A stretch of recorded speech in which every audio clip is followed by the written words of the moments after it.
We now have all of our jurors. Where's Ms. Potter? She wants to rest on your own. Okay.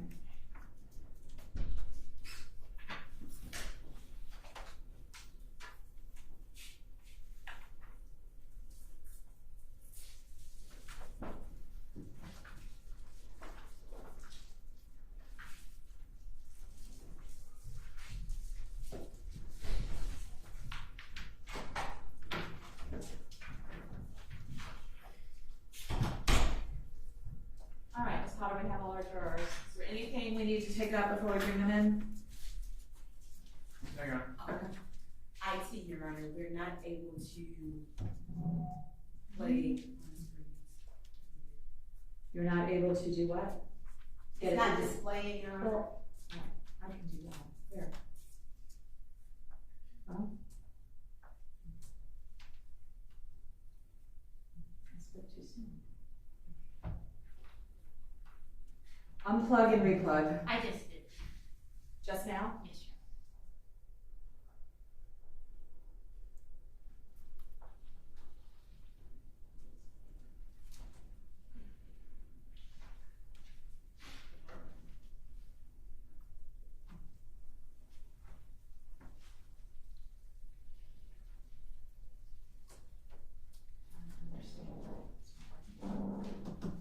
Well,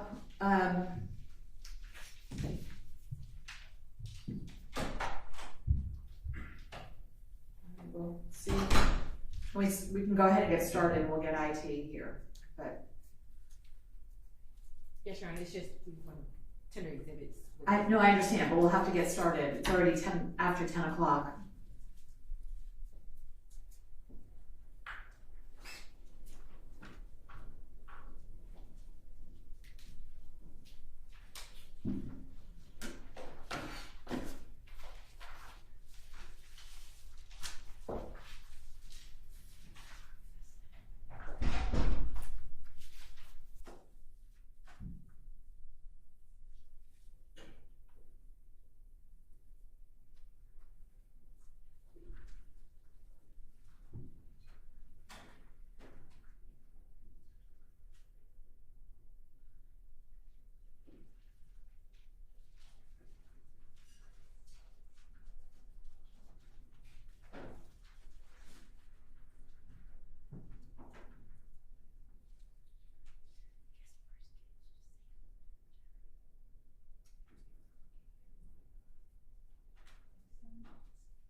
All right, Chris is on his way, but we're gonna go ahead and, bring the jurors in. Go ahead, Judge.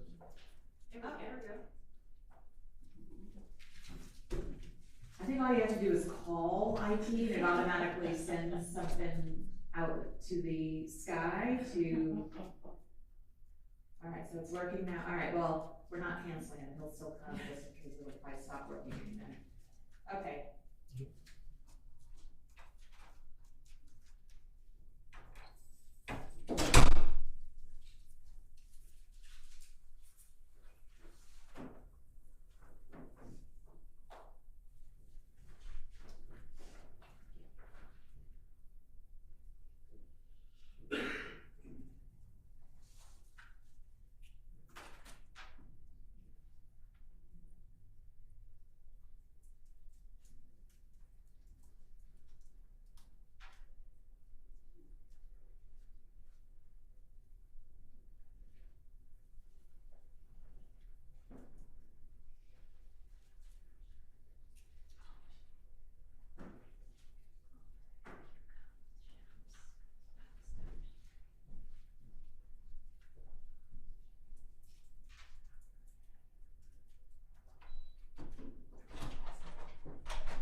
Welcome back, everybody. Hope y'all had a nice weekend.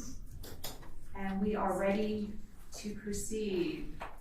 All right, Nick, call your next witness. Your Honor, the state calls investigator Clifton. Okay.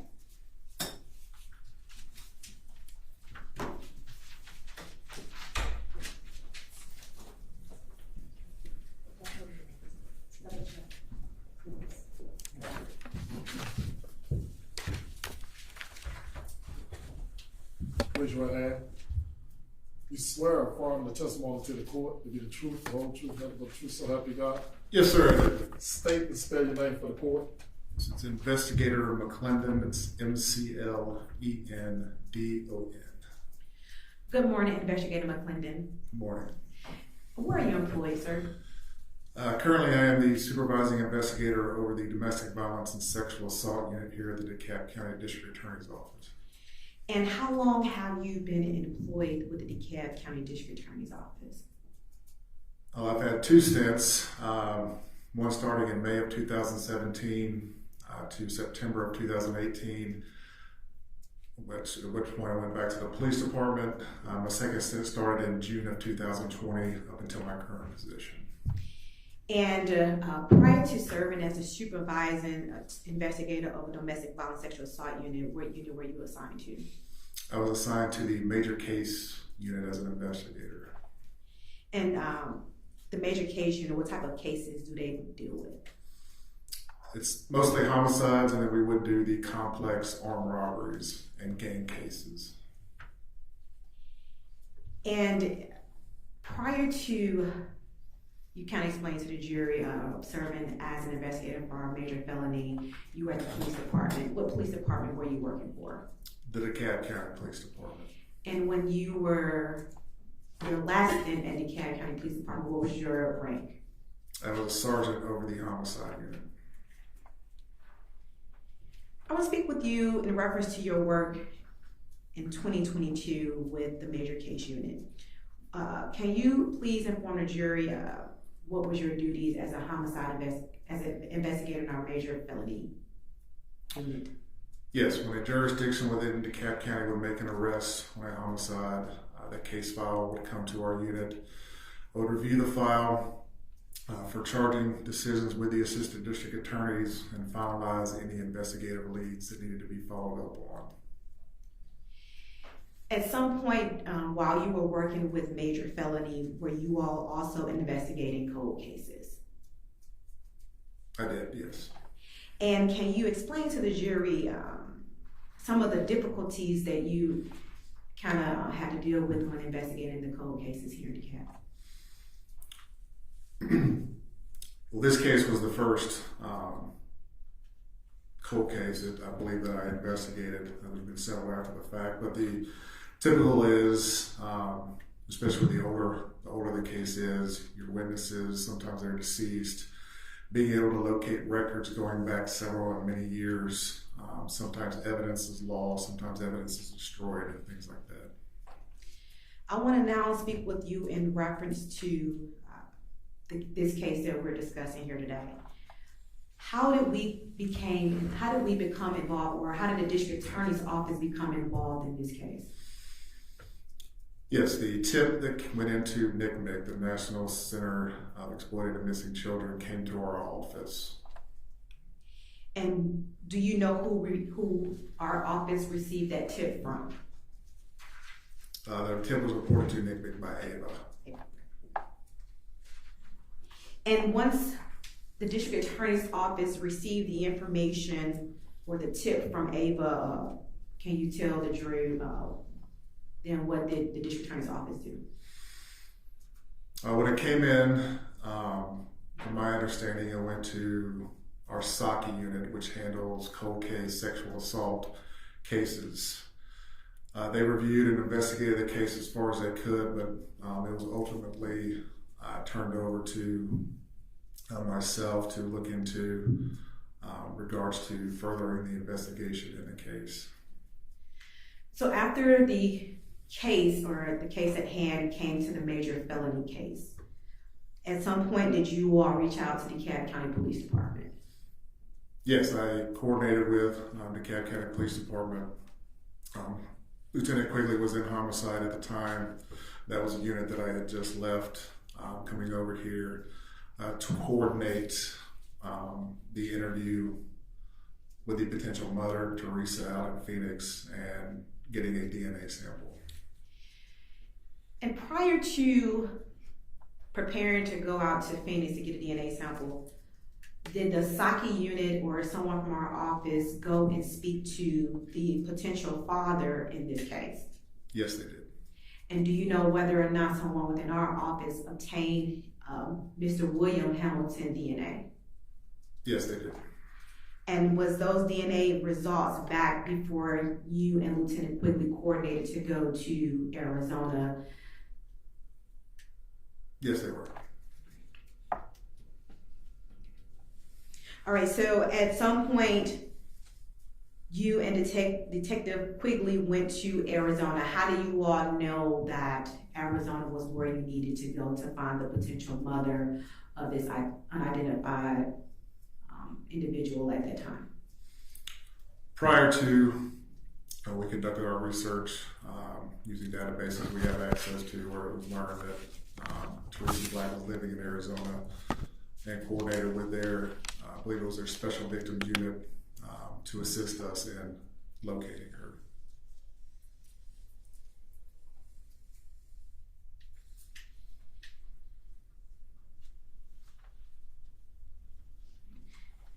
So you and Detective Quigley flew to Arizona. Did you all speak with the respective agencies in Arizona and coordinated and coordinated with them to pick up Teresa and bring her to the police station? Yes, we did. And Teresa was brought to the police station based off the policies and procedures that Arizona Police Department had in place, or Phoenix Police Department has in place. Yes, sir. Prior to speaking with Teresa, at some point did you or Detective Quigley secure a search warrant to obtain DNA from Teresa Black? Yes, we coordinated with a detective from the Phoenix Police Department who secured that warrant on our behalf.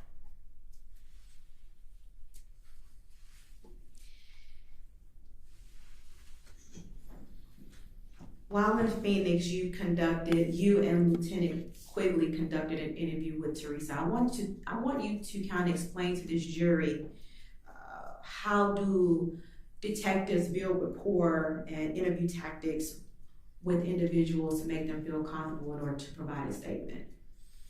I mean, that's basically it. I mean, you're trying to show sympathy to this person, get on their level of emotion, to build that rapport with them, to make them comfortable to be able to speak with you, because you're talking about two strangers coming from another state, coming to talk to somebody. That's what our effort is try to get them comfortable, get them understanding to where they will open up and where they will speak with us.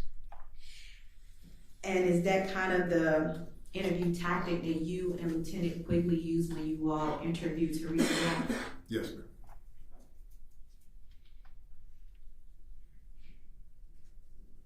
Were you all able to obtain Teresa's Black DNA? Yes, we were.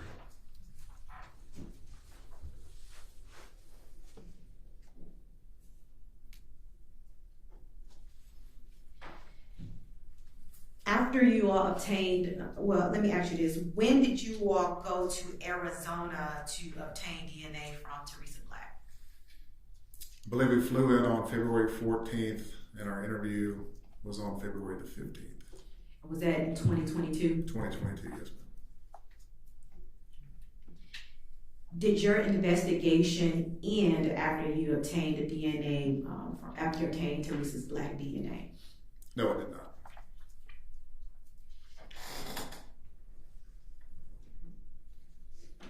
When you all got back to Georgia, can you explain whether or not you continue to work side by side with Lieutenant Quigley, or did you continue on this investigation without Lieutenant Quigley? After we got back from Arizona, I basically took over that part of the investigation. At some point, did you begin to review the file and track down any witnesses, or begin to track down any witnesses? Yes, it did. I want to speak with you in reference to Mr. Price and Mr. Carter, the two individuals that discovered the body of William Hamilton. Do you know their whereabouts today? They are both deceased.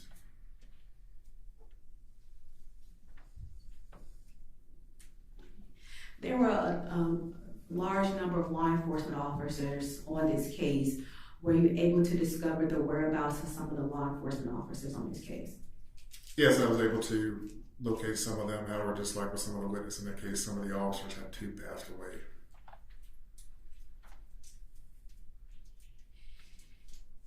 During your investigation, did you learn whether or not Teresa obtained any type of identification from the state of Georgia? Yes, she has had a Georgia identification card issued to her back in 1999.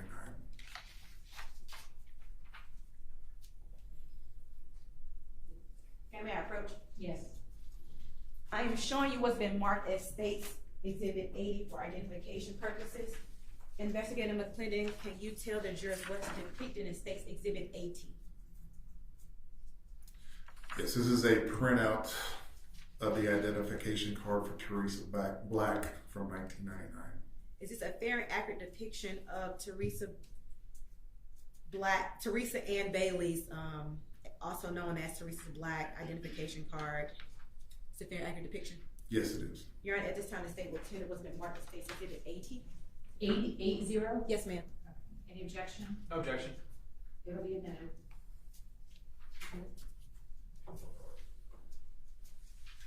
Permission to publish, Your Honor. Sure. Is it working? Should be.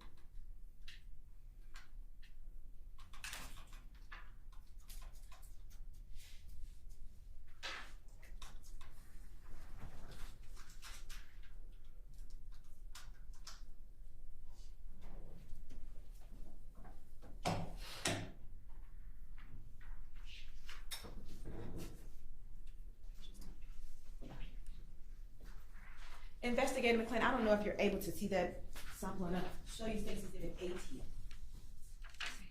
Can you tell this jurors the date that this identification was obtained? Yes, the issue date was June 23rd, 1999. June 23rd. And what is the address on this identification? It's 1039 Marietta Street, Northwest, Atlanta, Georgia. Zip code is 30318. And what was significant about this address that you discovered during your investigation? When doing research on that address, it was determined that they used to be the Atlanta Women's Day Shelter. And during your investigation, did you come to learn how individuals are able to use the address for the Atlanta Women's Day Shelter? I did. They were just able to use that address for reasons to get a ID or for their an ID card for their carry. And is the Atlanta Women's Day Shelter still located at this address? No, it is not. What's currently in its place? Currently, it's a residential, I believe, like an apartment complex or condominium. And did you attempt to reach out to the Atlanta Women's Day Shelter to see if they had any records in regards to Miss Teresa Ann Bailey staying at that Women's Day Shelter? Yes, I attempted, but was advised that no records existed dating back that long, and that they were under Georgia law, they were only required to keep records back dating back 7 years. You were not able to obtain any records? No.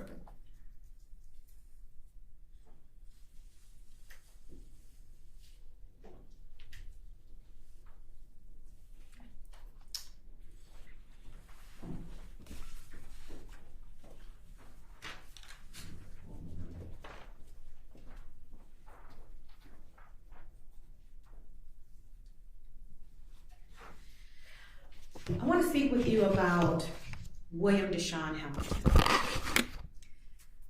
Once we were able to obtain potential identification of the body found in the woods near Clifton Springs and Clifton Church Road, were you able to obtain a certificate of birth on William Dashawn Hamilton? Yes, there was.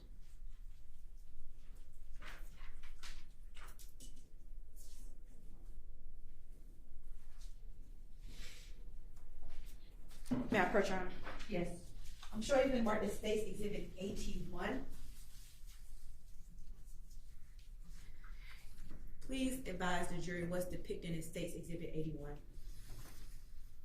It is the certificate of birth for William Dashawn Hamilton with the parents of William Harris Hamilton and Teresa Ann Bailey. Your Honor, at this time, the state would like to tender a certified copy of the birth certificate of William Dashawn Hamilton in State's Exhibit 81. Any objection? No objection. Submitted. All right. What is Mr. Hamilton's date of birth? William Dashawn Hamilton's date of birth is June 23rd, 1992. And I'm sorry, what was the date on the identification that Teresa Ann Bailey at the time got in Georgia? June 23rd, 1999. At the time that William Hamilton was born, what was the age of Teresa Ann Bailey? She was 15. And what was the age of William Harris Hamilton? It's 18. And do you recall Teresa Ann Bailey's, also known as Teresa Black, date of birth? 6/11/1977.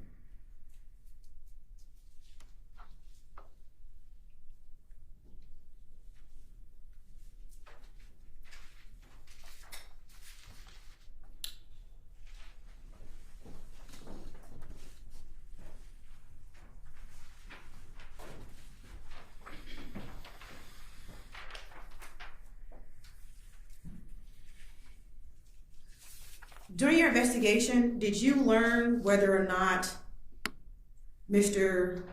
William Dashawn Hamilton was ever enrolled in any school system? He was. And do you recall what city or state that he was enrolled in, where he was enrolled in school? Yes, it was in North Carolina, the Mecklenburg County School District. Did you attempt to obtain his school records? Yes, our office received his records.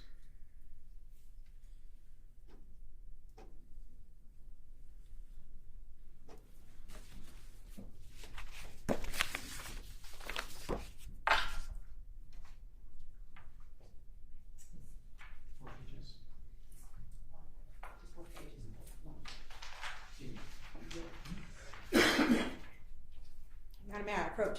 Yes.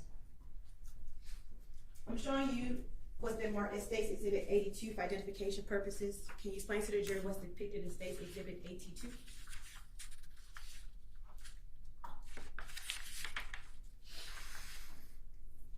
Yes, it's the school records our office received for William Dashawn Hamilton from Smithfield Elementary School.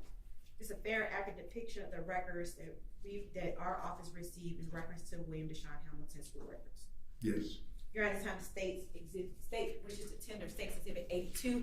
I believe this is one of the stipulations that state and defense agreed to as to its authenticity. Any objection? No objection, we stipulate. All right, they're admitted without objection. All right, so I want to show you, let's talk about the records. It has on here that William Dashawn Hamilton attended Smith Elementary School. Do you see the contact person for Mr. William Dashawn Hamilton? Yes, under the student information section, the contact is Hamilton William, presumably William Hamilton, the father. And it has the child's birthday, correct? Yes. And what does it have a withdrawal date on here? It does, of December 1st, 1998. I want to go to the second page. What is shown in the middle in reference to the immunization of William Dashawn Hamilton? It's just showing the dates and the immunizations that he received. All right, and below that it has attendance information. can you tell the jurors during first grade how many days was Mr. Hamilton present? 62. And how many days was he absent? 4.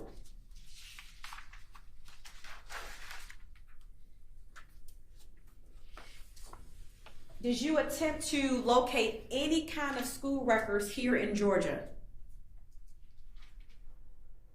I don't recall doing so. Did you ever come to learn whether or not he was ever enrolled in any school system here in Georgia? Your Honor, I'm going to object on hearsay. He said he didn't look into him personally. Any other knowledge of the hearsay? Response? Your Honor, I don't think it's hearsay. I think it's going to be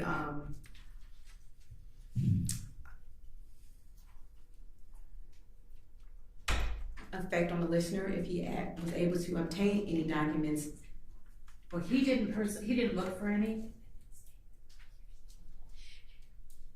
Yes, and also defense, she also stated herself, so it's going to be a statement as a party opponent that he was never enrolled in school. All right. Were you able to identify any records In the state of Georgia.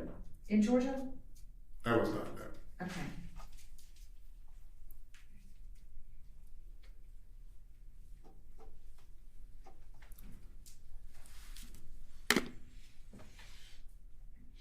So at some point you began to do additional investigation in Charlotte. At some point did you ever go out to Charlotte, North Carolina in reference to this case? I did. Roughly when did you go to Charlotte? I believe it was in May of 2022. And while you were in Charlotte, can you tell the jury what you were able to, what kind of evidence you were able to discover?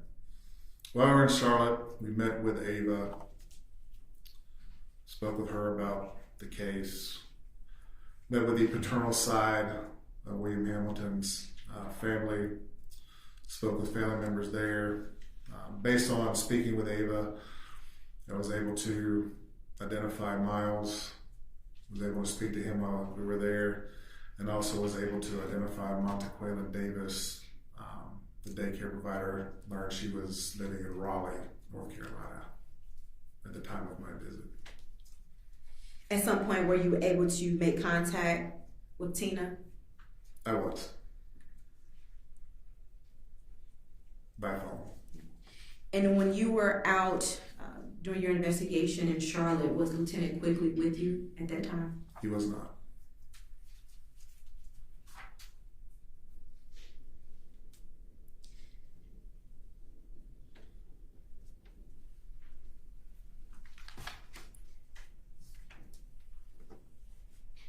While you were also in Charlotte, did you learn of any type of communication between anyone on the paternal side of the family with Teresa?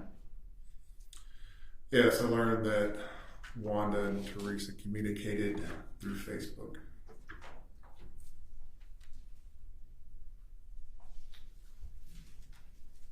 Did you do any research in reference to Facebook records? I did. I was able to ascertain both accounts and apply and was granted search warrants for both accounts for Teresa Black and Wanda Hamilton.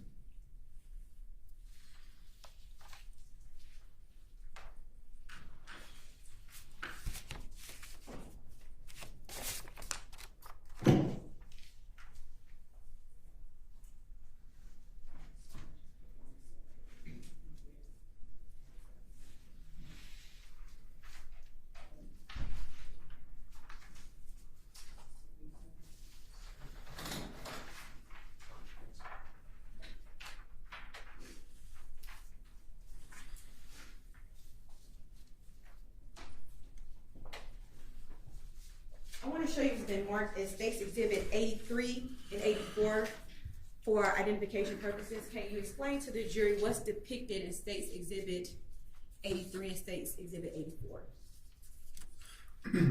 State's Exhibit 83 is a certificate of authenticity from Facebook for Wanda Hamilton's account, and State's Exhibit 84 is a screenshot of a conversation from Wanda Hamilton's account. We want to show you what's been marked as State's Exhibit 85 and State's Exhibit 86 for identification purposes. Can you please tell the jury what's depicted in those exhibits? Yes, 85 is the certificate of authenticity from Facebook regarding Teresa Black's Facebook account, and 86 is a screenshot from Teresa Black's, or a screenshot of the conversation from Teresa Black's account. Your Honor, at the time the state would wish to tender State's Exhibit 83 through 86, 83. Go ahead. 83 through 86. Any objection? No objection. Recommended.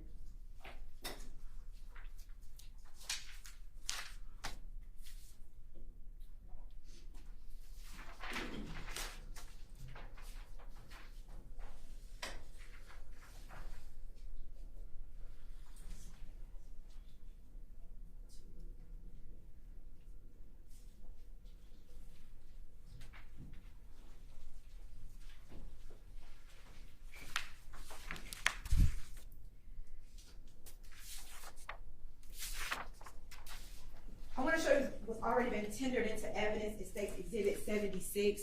Do you recall what's in State's Exhibit 76? There's a screenshot showing the main page for Wanda Hamilton's Facebook account. And State's Exhibit 77.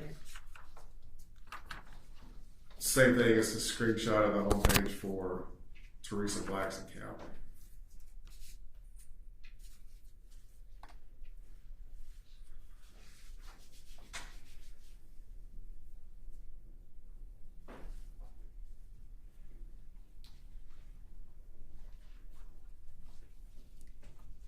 So were these the Facebook records that you were able to obtain was based off these two profiles, Wanda Hamilton Houston? Is that correct? Yes, ma'am. And the other profile was labeled what name? Teresa Black.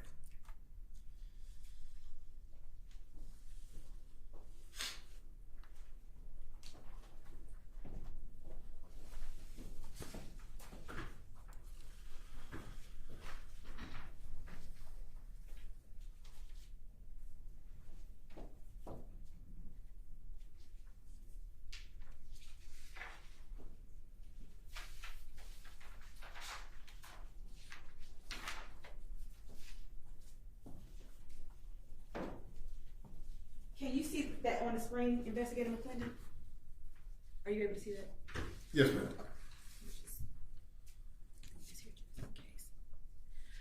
All right, I want to direct you to the exhibit on the screen. What is the event date? When does this conversation start?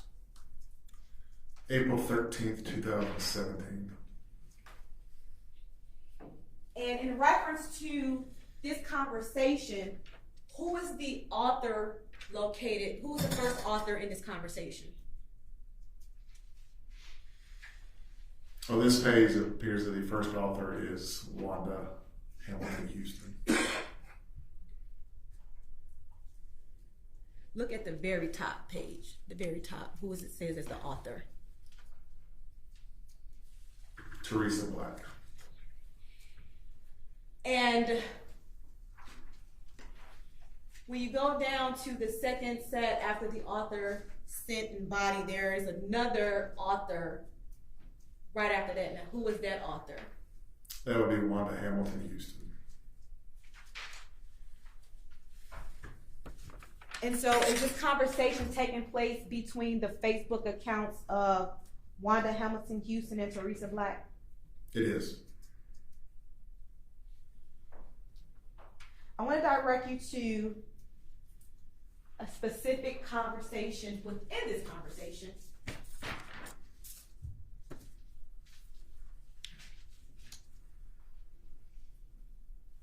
I want to go down to 1, 2, 3, 4, 5. The fifth paragraph where Wanda Hamilton Houston is the author. Can you read to the jury what's in the body? She writes, "Thank you, she beautiful. So how my nephew doing? I would love to see you all." And then what was the response in a subsequent paragraph where the author is Teresa Black? Teresa Black responds, he is good. He has 2 kids. I'll give him your number. We live in Alaska, but moving to Arizona in May with my fiance. And what is the date and time that message was sent by Teresa Black? April 13th, 2017 at 6:15 p.m. That's in UTC time.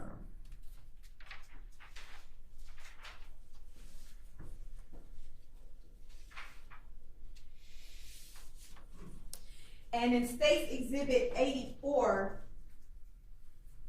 which is from Wanda Hamilton's account, is that the exact same conversation depicted that we just read pertaining to Teresa Black's account?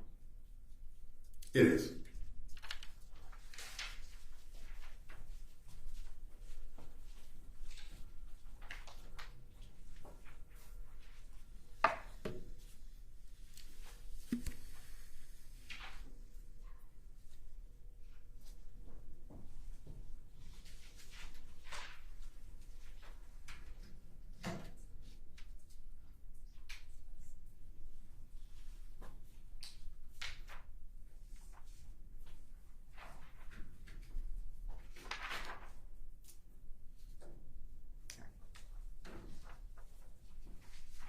Can you see that on the screen?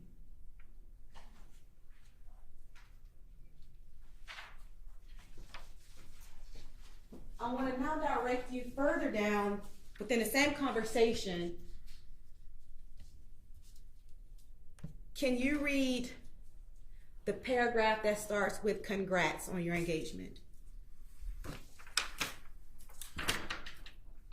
So this is from Wanda Hamilton's. Congrats on your engagement. I am so happy for you and I would love to hear from my nephew. And you, do William, have a Facebook page?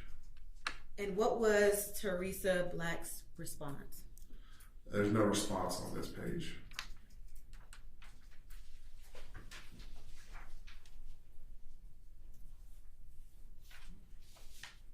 And then at some point, even without a response, does Ms. Hamilton continue to send messages to Teresa Black? She does. And what is her next response or next message? Wanda's next message is, send some pictures of you. Here's some picture of my kids and grandkids. And then at that point, does Ms. Hamilton proceed to send photos? Yes, she sends 4 photos. And is there a response from Teresa Black? I don't believe so.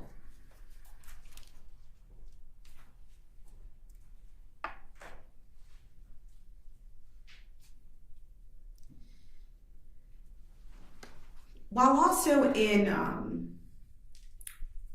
North Carolina, did you attempt to obtain any records from DFACS in reference to William Dashawn Hamilton? Yes, it wasn't while I was in North Carolina, but through the investigation, I did attempt to obtain DFACS records through Mecklenburg County, North Carolina, and here in DeKalb County, Georgia, and learned that there were no records dating back to that time frame. Did you come to know a place where Teresa may have been employed while she was here in DeKalb County, or I'm sorry, here in Georgia? Yes, Pleasers.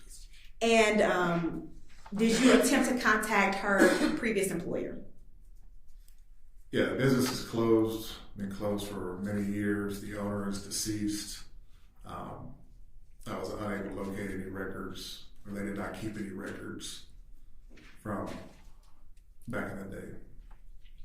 And so there was some point where you attempted to also see if Ms. Black got her liquor license in order to become an exotic dancer. How successful were you with that? Again, no record could be found with, that would have been the Atlanta Police Department going back that far. During your investigation, did you ever learn whether or not William Hamilton was reported missing? I was not able to.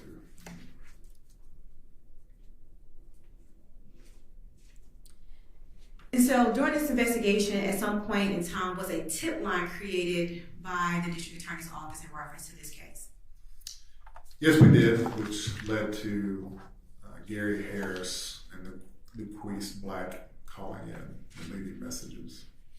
And were they subsequently interviewed after obtaining their messages from the tip line? Yes, they were. How was this tip line disseminated to the public? It was through local news broadcast and through social media. During your investigation, did you come to know or come to learn any information in reference to Teresa Black's parents? Yes, her father was Leroy Clyburn and her mother was Willie Clyburn. And what did you come to learn about their whereabouts? Both are deceased. I want to speak with you about her mother first, Willie Claiborne. Do you recall when she passed away? I believe it was in November of 1999. The exact date I can't recall. 1999? 1995. All right. And approximately how old was she at the time she passed away? I believe she was 48. And did you come to learn the whereabouts of Leroy Claiborne? He is also deceased. And do you recall approximately when he passed away? I believe that was in 2007. Do you know how old was Leroy Claiborne at the time Teresa moved to Atlanta? I believe he was 54, around there.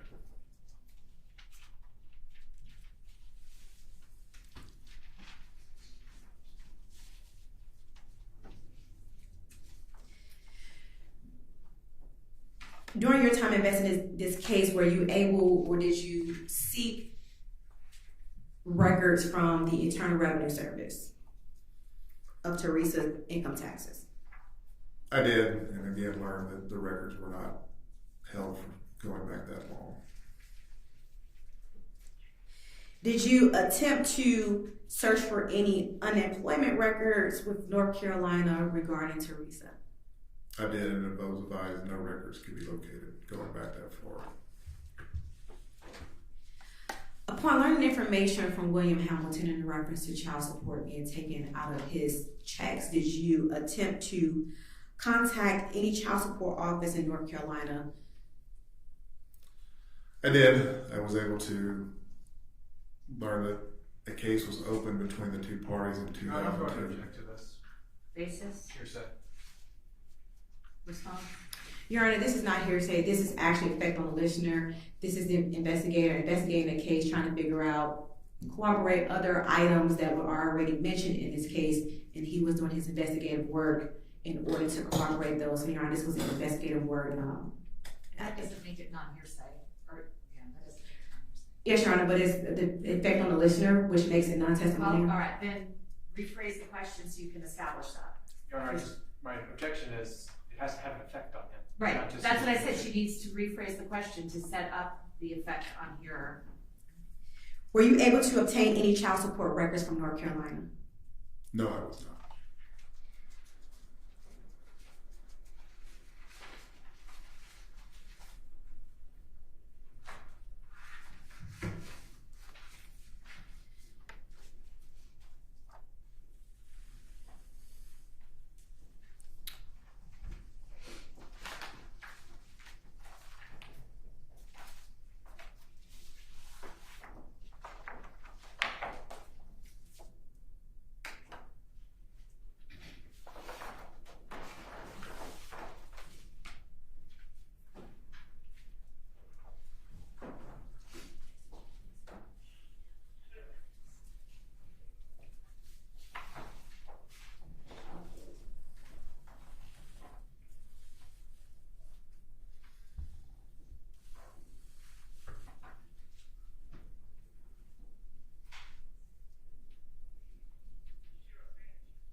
showing you Investigator McClendon what's been marked as State's Exhibit 82 and has already been tendered into evidence. I want to point out to you a couple of locations. First off, have you ever had an opportunity to review this exhibit? Yes, I have.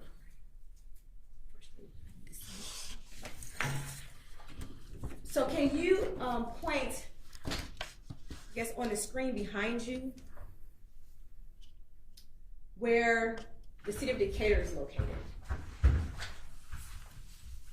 This area up here. And where is the Atlanta Women Day Shelter back in 1998, 1999? 1039 Marietta Street. And where was Club Pleasers located around 1998, 1999 on this map? Down here at 849 Cleveland Avenue.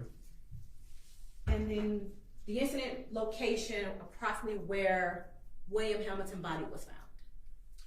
In this area right here, the address to the church across the street was 2918 Clifton Church Road. During your investigation, were you able to investigate the approximate distance and times that a person can get from either of these locations, either from the Atlanta Women Day Shelter to Clifton Springs and or from Pleasers to Clifton Springs? I'm not quite sure I understand. Okay. During your investigation, did you go out to these locations? I did. Were you able to learn the approximate time it took you to get from the Atlanta Women Day Shelter to Clifton Springs?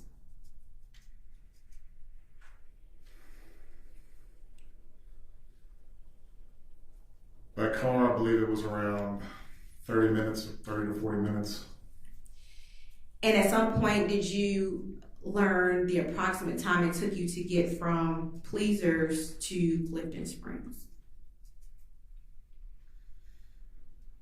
By car, I believe it was around 20 minutes, 15, 20 minutes.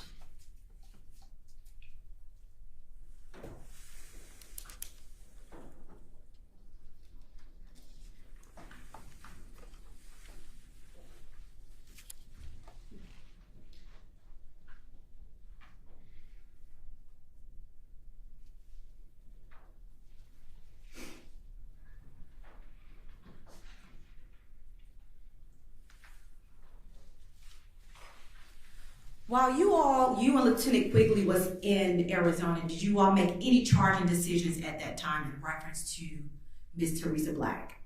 No, ma'am. Was there any arrest made while you and Detective Quigley was in Arizona? No. After you completed additional investigation after Arizona, at some point did you ultimately present this case before a grand jury? Yes, in June of 2022. And that is roughly how many years had passed since the finding of William Dashawn Hamilton? A little over 23.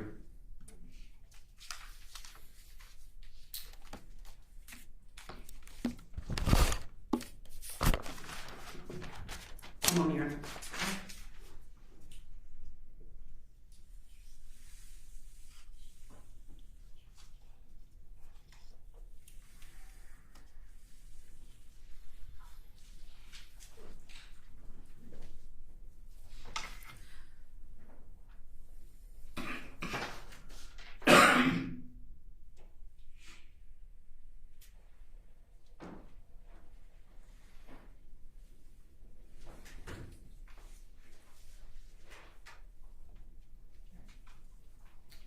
Investigator McClendon, at the crime scene, there was a can located right under the leg of William Dashawn Hamilton. This has already been tendered in as State's Exhibit 23. Ultimately, was this can retrieved and taken in for testing to the GBI? Yes, it was taken in, but I don't believe it was sent to the GBI because it was a private lab. Sent to a private lab. And what was the purpose of sending this can to the private lab?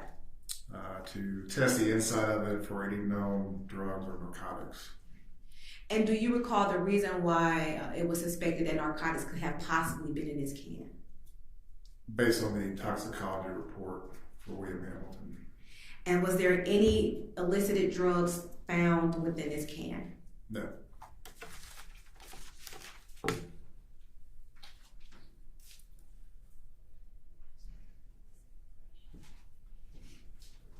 And Your Honor, at this time, the state will ask that you read the stipulation that has been tendered by both parties in reference to the can that was found.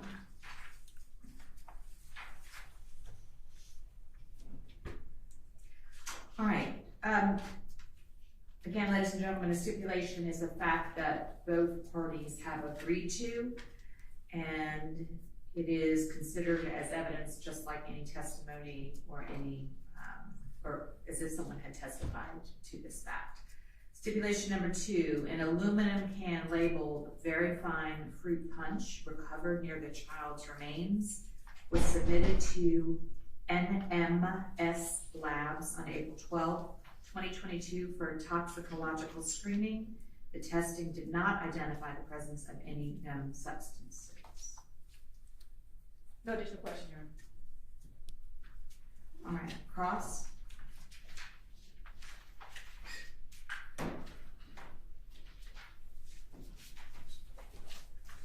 Good morning. Morning, sir. I'd like to start,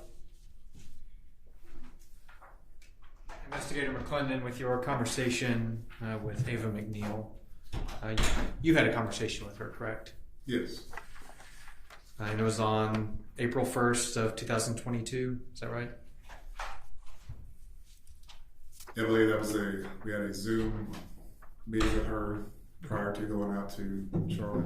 All right, and you participated in that, Yes. and you wrote a report after your participation in that meeting? Yes. Okay. Do you recall that Ava mentioned having a conversation with Teresa from what she believed was a payphone in Atlanta, right? Yes, I remember that. Do you recall that Ava told you that that was about 3 days after Teresa left Charlotte? I'd have to review my... Would you like to? Give you a date. Yes, sir. Okay. Your Honor, may I approach? Sure. Just let me know when your recollection's refreshed. Yes, it stated it was 3 days after she left. All right. And did she ever say that she spoke with Teresa again while she was in Atlanta? I don't think she did. In fact, she told you that she didn't speak to her until she got back to North Carolina, right? I believe yes. All right.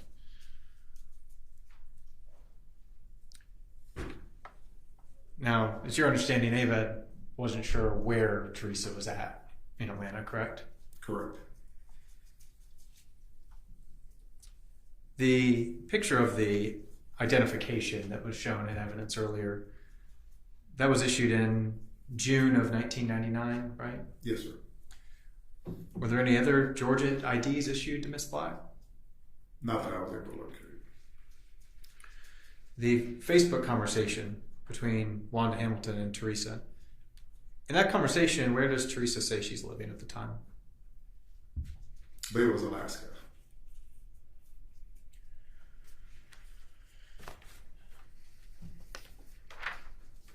Investigator McClendon, are we able to is there any records out there that give us any evidence about when Teresa was working at Pleasers?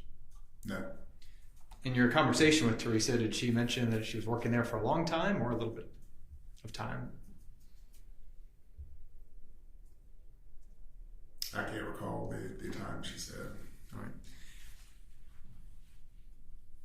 Are there any records that give us any evidence that placed Teresa at the Women's Day Shelter before that Georgia ID date of June 23rd, 1999? No, sir. Did Teresa ever mention to you in her statement that she and William stayed at that Clifton Church area more than one time? No. That's all I have. Thank you. Can you redirect?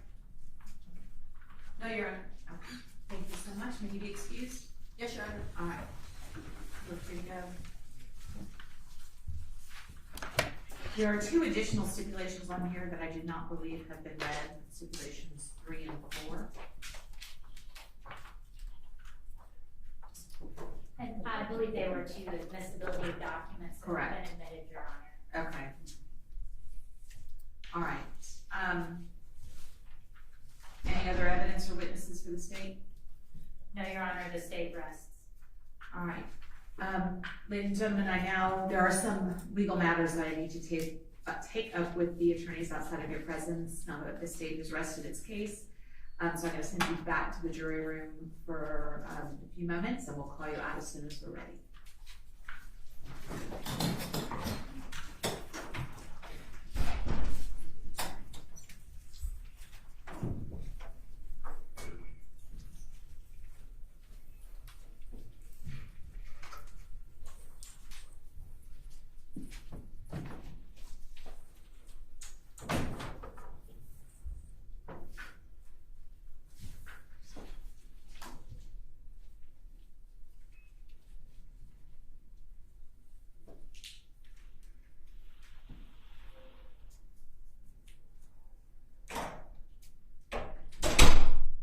Any motions from the state? Or from the defense? Sorry.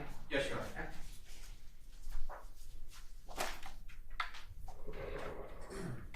Your Honor, at this time, the defense moves for a directed verdict on all counts, and I would like to give some particularity to each charge. Your Honor, I first want to start off with, at the beginning, count 1 is felony murder. That Teresa Black did cause the death of William Hamilton while in the commission of cruelty to children for not seeking medical treatment. So I think it's important to continue to think of these two as a pair. This cruelty goes with this felony murder. We heard evidence from Dr. Gowett, the doctor who performed the autopsy on William in 1999. Dr. Gowett cannot say what caused William's death. And importantly, the reason why that is important is Dr. Gowett cannot give any evidence that William needed medical treatment that would have been apparent to Teresa. Teresa is only guilty of this charge if she acted maliciously, meaning with the intent in the cruelty to children charge, with the intent to cause that severe injury, or she acted or she denied him the medical treatment while there was a substantial likelihood that severe injury would happen. Dr. Gowett can't tell anyone if severe pain, physical or mental, even happened, if Teresa would have even been aware of anything that was happening. There is absolutely no evidence to suggest that William did experience any cruel or excessive physical or mental pain, much less Teresa Black's intention. There is no evidence that she committed cruelty to children by not seeking medical treatment, because we have no evidence that she needed to seek medical treatment. If there's not enough evidence to suggest that cruelty, there's certainly not enough evidence to suggest this felony murder that's attached to. Additionally, we don't know if this caused his death. You can believe that she didn't seek medical treatment and it was causing him some sort of pain, but you have to have some evidence to suggest that that thing that she should have taken him to the hospital for is what caused him death. There has been no manner of death ruled here. Dr. Gowett doesn't know what caused the death. There is no evidence to suggest one thing over any other. I had him on cross. We could have gone for 2 hours through a medical encyclopedia. No one wanted that. But when your symptoms are nausea and feeling lethargic, it could have been a huge list of things that either he should have been taken to the hospital for or things he shouldn't have. So there is no evidence at all that Teresa committed cruelty to children in the first degree by not seeking medical treatment, and certainly no evidence that that caused the death of William Hamilton. Count 3 and 4, I'll start with 4. This is the cruelty to children for administering a substance or substances containing diphenhydramine and acetaminophen to William Hamilton.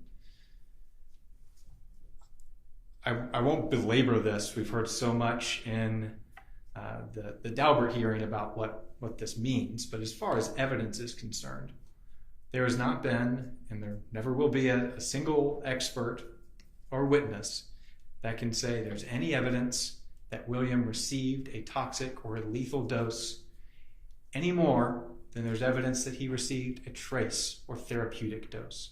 If it's a trace or therapeutic dose, that does not cause injury, does not cause substantial pain, physical or mental, to William. There's no evidence pointing us in any direction at all. The only thing we know is he was exposed to these substances at least once. That is what Dr. Jackson kept insisting. Again, even if he was exposed to these and it caused him some sort of pain, there's no evidence to suggest that is what caused his death. No doctor will ever be able to say that. The aggravated assault charge, Your Honor, I think is really clear in the evidence that has been presented. Dr. Gowett, the anthropologist that Dr. Gowett has relied on, and Dr. Tice have all expressed the evidence of animal scavenging. The only time that anyone has said it's possible this is perimortem, meaning caused at around the time of death, was Dr. Tice's last report on December 13th. And it's possible. There is no evidence pointing in that direction. And in fact, all of the evidence is pointed towards the opposite. That is what the forensic anthropologist said in 2013, that this was animal scavenging. Dr. Gowett saw that, said that is what they believed. Dr. Gowett has no idea what caused this injury. There is Which injuries specifically? the zygomatic arch, Okay. I'm sorry. The fracture. That's correct. Okay. And she's being charged here with striking the child in the head. So any of the injuries on the jaw or on the zygomatic arch, there has not been a single piece of evidence to suggest that Teresa struck William in the head. There never will be. The only thing that we can say is there is some damage. And every anthropologist or doctor that's looked at it says the evidence points to this being post-mortem trauma likely due to animal scavenging. Finally, Your Honor, the concealing of death of another. She is charged with concealing the death of another for doing two different things. First, she's charged with concealing the death by leaving the body of William Hamilton in a wooded area. The second is for lying about his whereabouts. There are 34 cases that have been appealed and opinions written citing the concealing the death of another charge. There is not a single case that there is sufficient evidence for wherever the body lies and is found later that's enough evidence. In all 34 cases, the person charged has taken some sort of deliberate action. It's typical that the cases involve burning of the bodies or burning of a car or a house that has the body in it, moving the body from the crime scene to a remote location, covering the body with blankets or clothing to conceal, burying the body. There's also lines of cases where the defendants mislead or threaten that you cannot, if you tell someone that I killed this person, I'll kill you too. Every case takes a deliberate act to conceal. Now, leaving the body of William Hamilton in a wooded area, I think there's a couple of ways we can read that. We can read it as he passed away and she walked away. she left his body in a wooded area. That is not concealing. There is no act of concealment. And the expert, or the people that went to the scene, said there was no apparent attempt to conceal. He wasn't buried in leaves. He wasn't buried in the dirt. Another way to read that is she left him, as in she dumped him. That, if there was evidence of that, I would agree that could be concealing. Taking him after he is deceased to the wooded area. All right, so let me ask you this. What is the difference between taking him to the wooded area and leaving the body versus waking up in the morning in the woods with him being dead and then walking away and leaving him there? But it's a significant difference. One is that she moved the body to further conceal it. It would be just like if you shot someone in your home and then you took them out into the desert. That is concealing. That's removing them from the crime scene. But if you shoot somebody in the desert and just leave them there for the elements for months and never tell anybody about it, that's not concealing. No. And if it was, there's no separate crime there between that and murder. Any murder in a remote location would be concealing. It's not. It's a separate offense. It's a separate action. It involves the act of concealing. So she did say at some point that after she realized he was dead, she covered him up with a jacket, right? I believe that was also in reference to him being cold. I don't think it was after he was deceased. There certainly wasn't a jacket found at the scene. There was no evidence of that. Was he wearing a hoodie or something? As clothing. Okay. The lying portion, Your Honor, that it would be concealed. That is an act. However, there's a venue problem here. There is no evidence that Teresa committed that act, those lies, while in DeKalb County. She did it in Charlotte. She did it in Alaska. She did it to police in Arizona. The only conversation anyone had with her while she was in Atlanta about William was a conversation with Ava about 3 days after she left.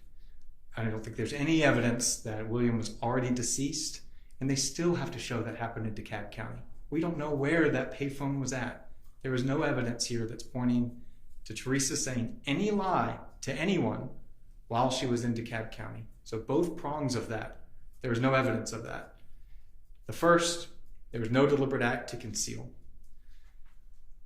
The second, and I want to address that again, the deliberate act, I imagine the state's going to point towards maybe Gary Harris saying that was evidence of someone dumping a body.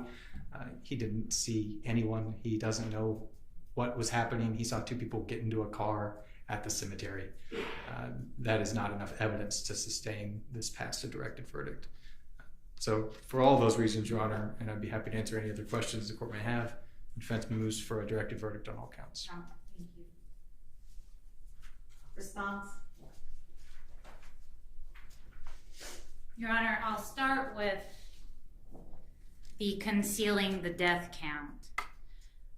Even the mere fact of leaving a dead child in the woods in a secluded area where he will not be seen is an affirmative act that would operate to both conceal the death and hinder law enforcement's ability to discover that a death has occurred.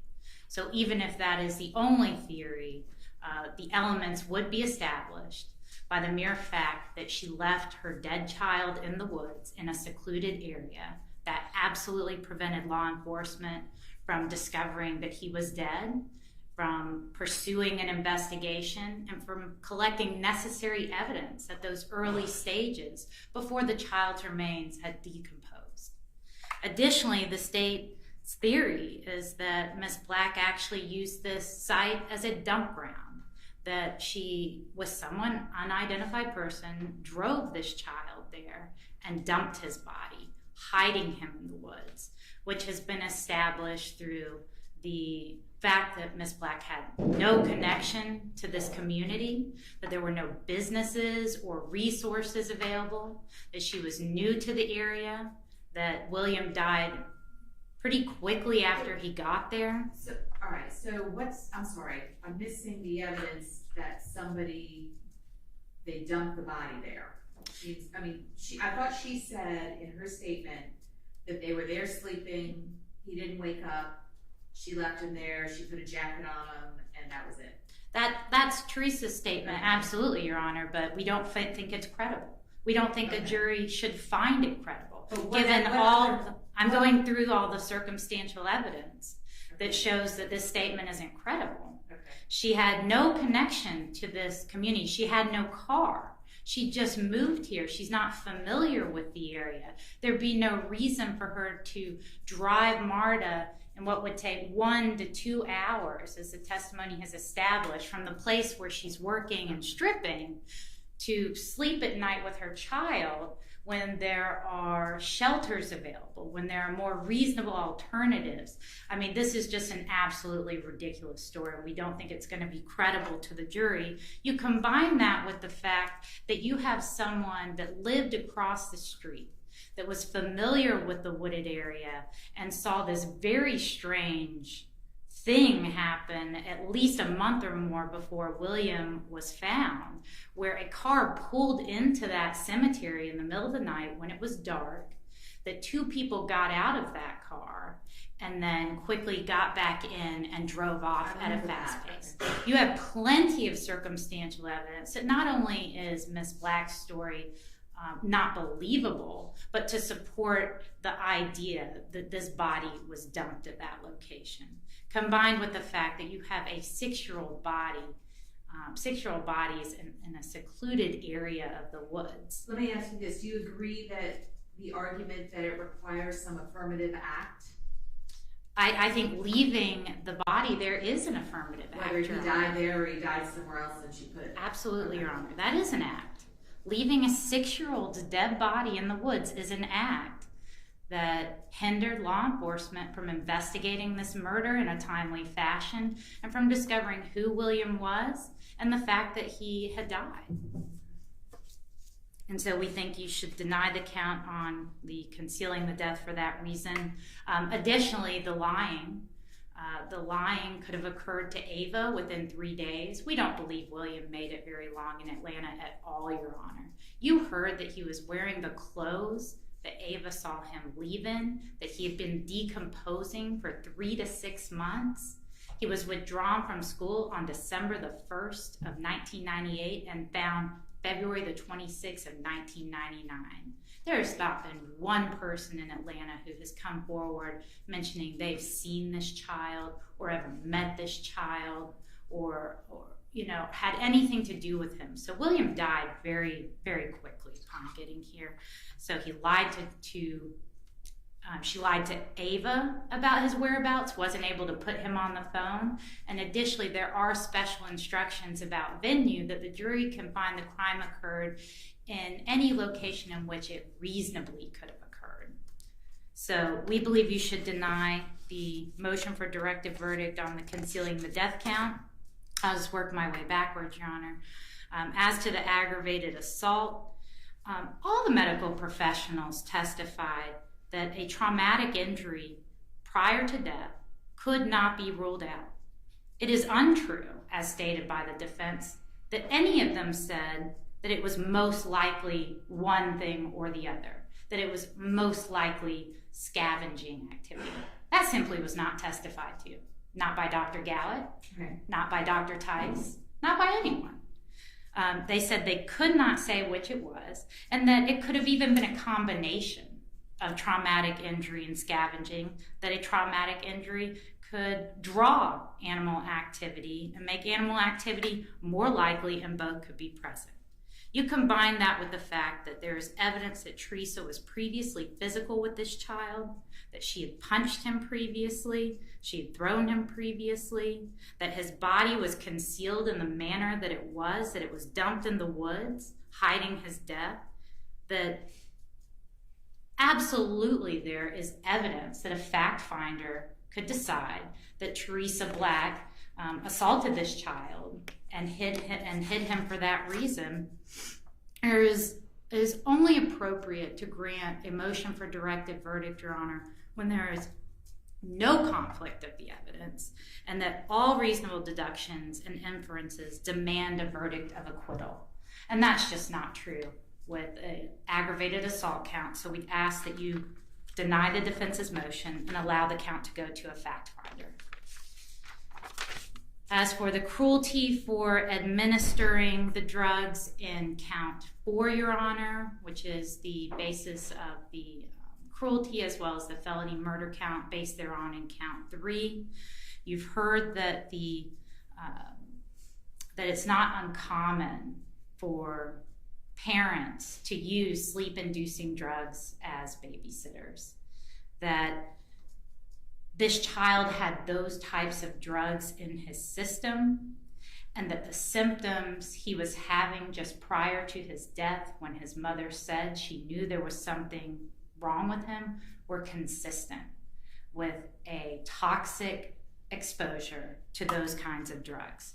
You combine that with the circumstantial evidence that Ms. Black was working as a dancer and sex worker, that she was not allowed to bring her child into the club, and there's certainly circumstantial evidence, and this count should go to a fact finder. And then finally, counts 1 and 2, the cruelty to children for not seeking medical treatment. Again, the drugs were in his system. The symptoms are consistent with a toxic exposure. Ms. Black admitted that she knew something was wrong with him and that she did not take him to the doctor. And then again, you combine that with the circumstances of concealing his body, the way she was living at the time, the work she was doing at the time. Again, there's absolutely a conflict in the evidence and enough circumstantial evidence to support a jury's verdict on these counts. So we ask that you deny the defense's motion as to counts 1 and 2 as well, Your Honor. Thank you. Anything else? Your Honor, I do want to go back to the concealing a bit. I would ask if the state can produce any case law saying that it's sufficient evidence where someone leaves the body where the body passed away in a secluded area. If there is some that I haven't seen, fine, but I haven't found any. And I think this makes it, this is a big issue that we're about to experience if this does survive a directed verdict, is she's indicted for leaving.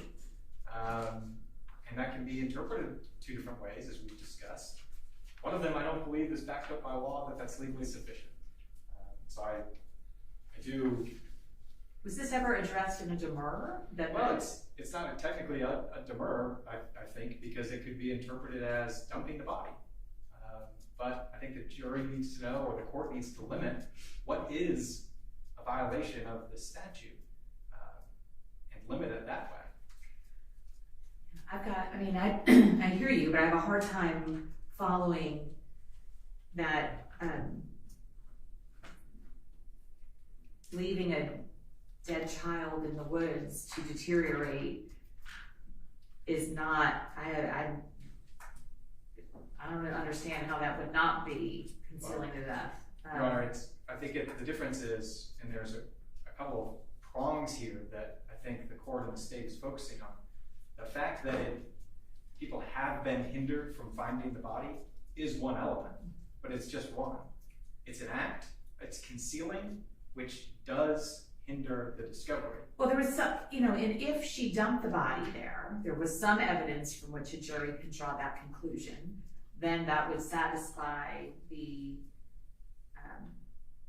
your argument of the act. It's up to a jury to decide what happened. So I don't know, but there is some evidence that that the jury could find that she dumped the body there. So that would satisfy that issue. And if they don't find that, I don't know, it's up to them. They're the fact finders. So I do think there is, however, even if it's circumstantial, there's some evidence from which all of these charges can get to the jury. So I'm going to deny all the motions for directed verdict. All right, Ms. Black, I need to advise you of your rights on the record. Do you understand that you have a right to testify in your own defense of this case, if you would like? Yes, Your Honor. Do you also understand that you have the absolute right to not say a word? Yes, Your Honor. And if you decide you do not want to testify, I will instruct the jury that they cannot hold that against you in any fashion in their deliberations. Do you understand that? Yes, Your Honor.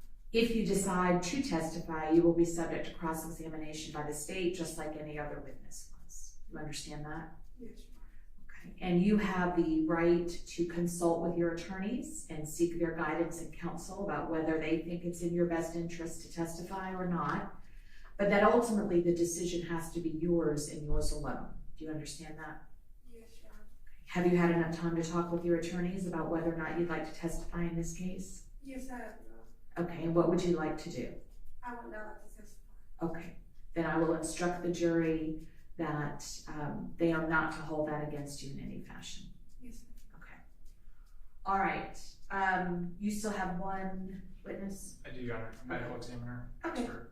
All right, so what I'm gonna take a 5-minute break, and then we'll come back and get that expert done, and then we'll break for lunch after the evidence is concluded. Okay? All right, thank you. Thank you.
ready to proceed? You call your first witness. Judge, defense calls Dr. Jane Turner. Okay.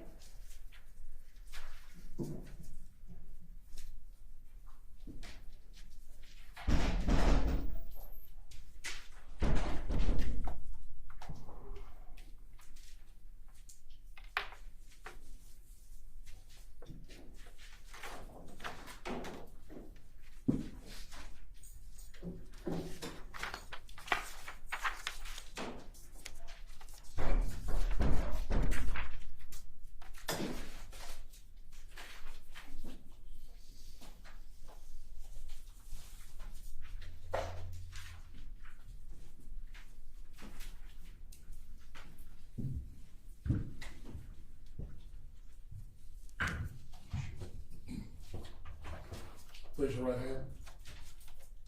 You swear or affirm the testimony to the court to be the truth, the whole truth, nothing but the truth, so help you God. I do. State and spell your name for the court. My name is Dr. Jane Turner, Janeturner. Good morning, Dr. Turner. Good morning. Because you are encased, it's really important you talk into the microphone so everybody hears you, okay? Thank you. Thank you.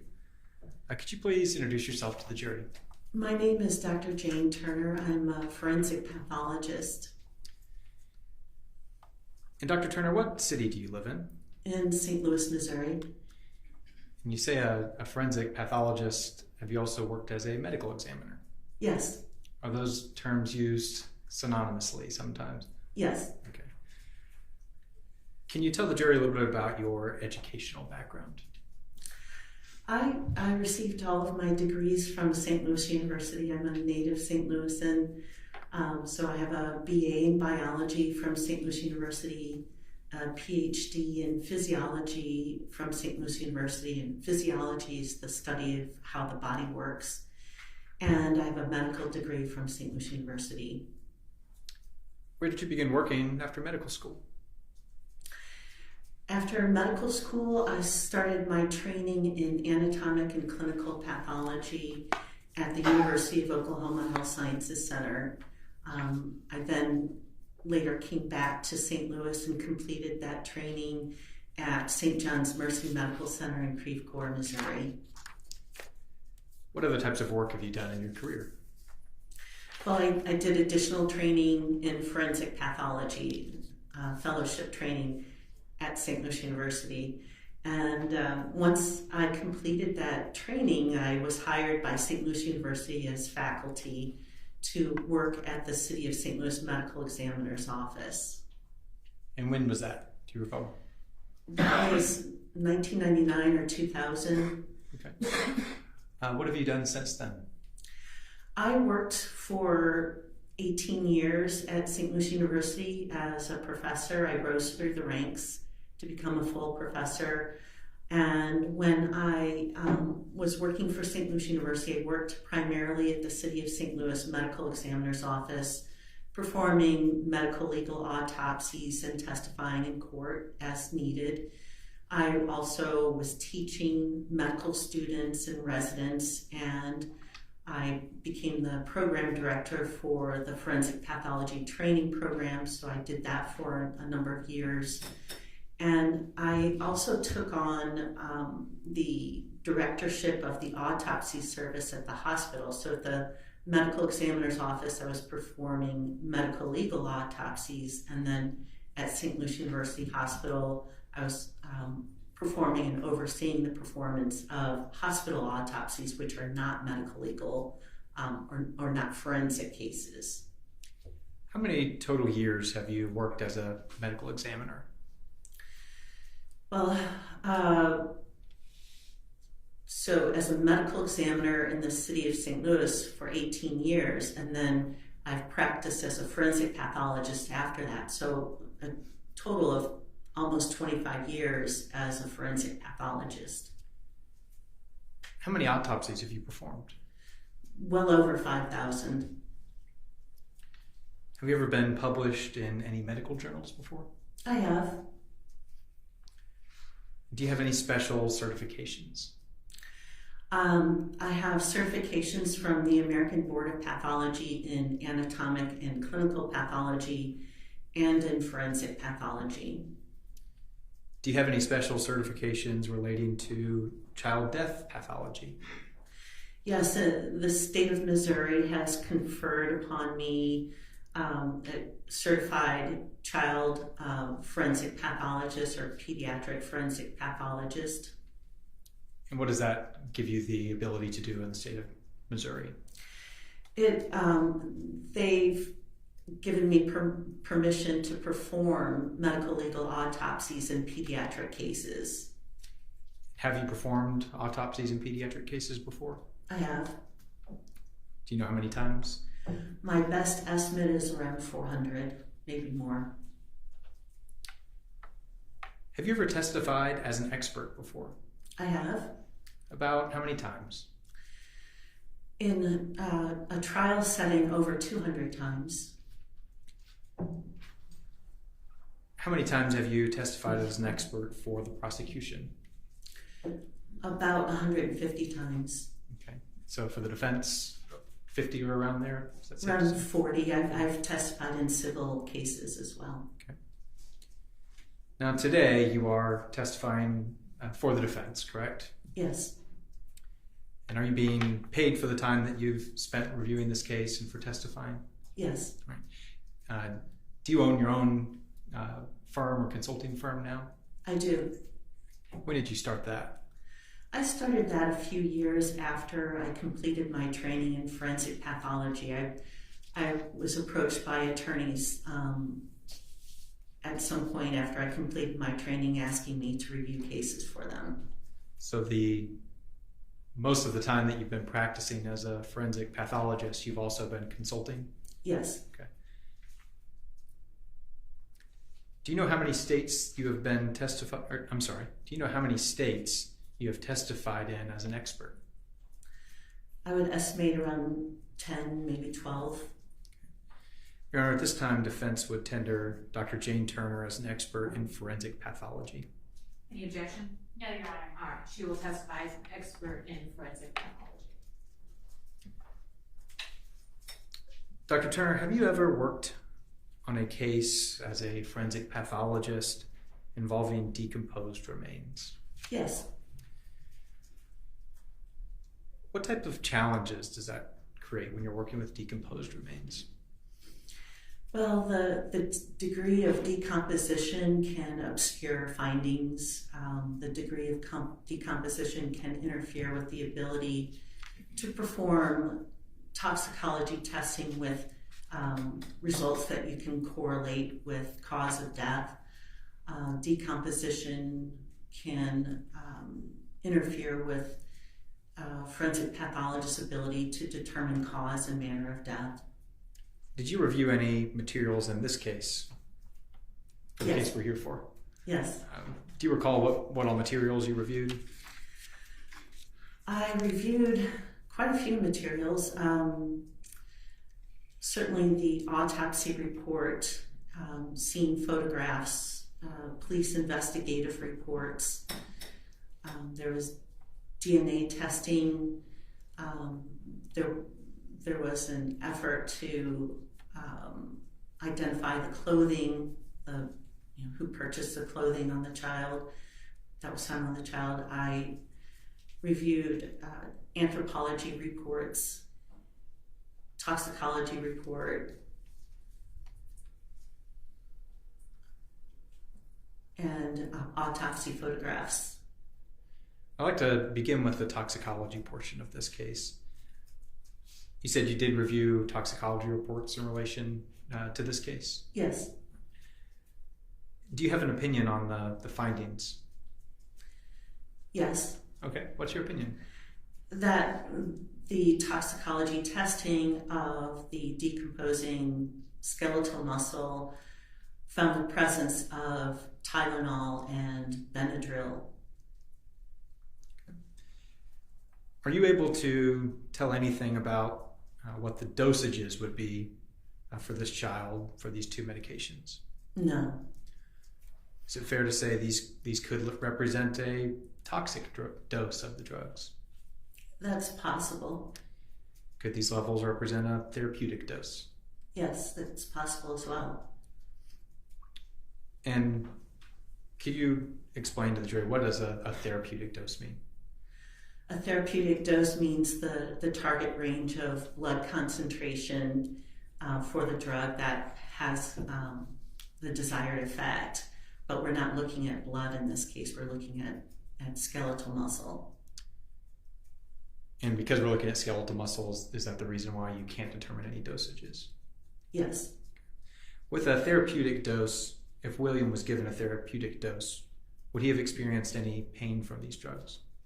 No. Could these levels represent a trace dose?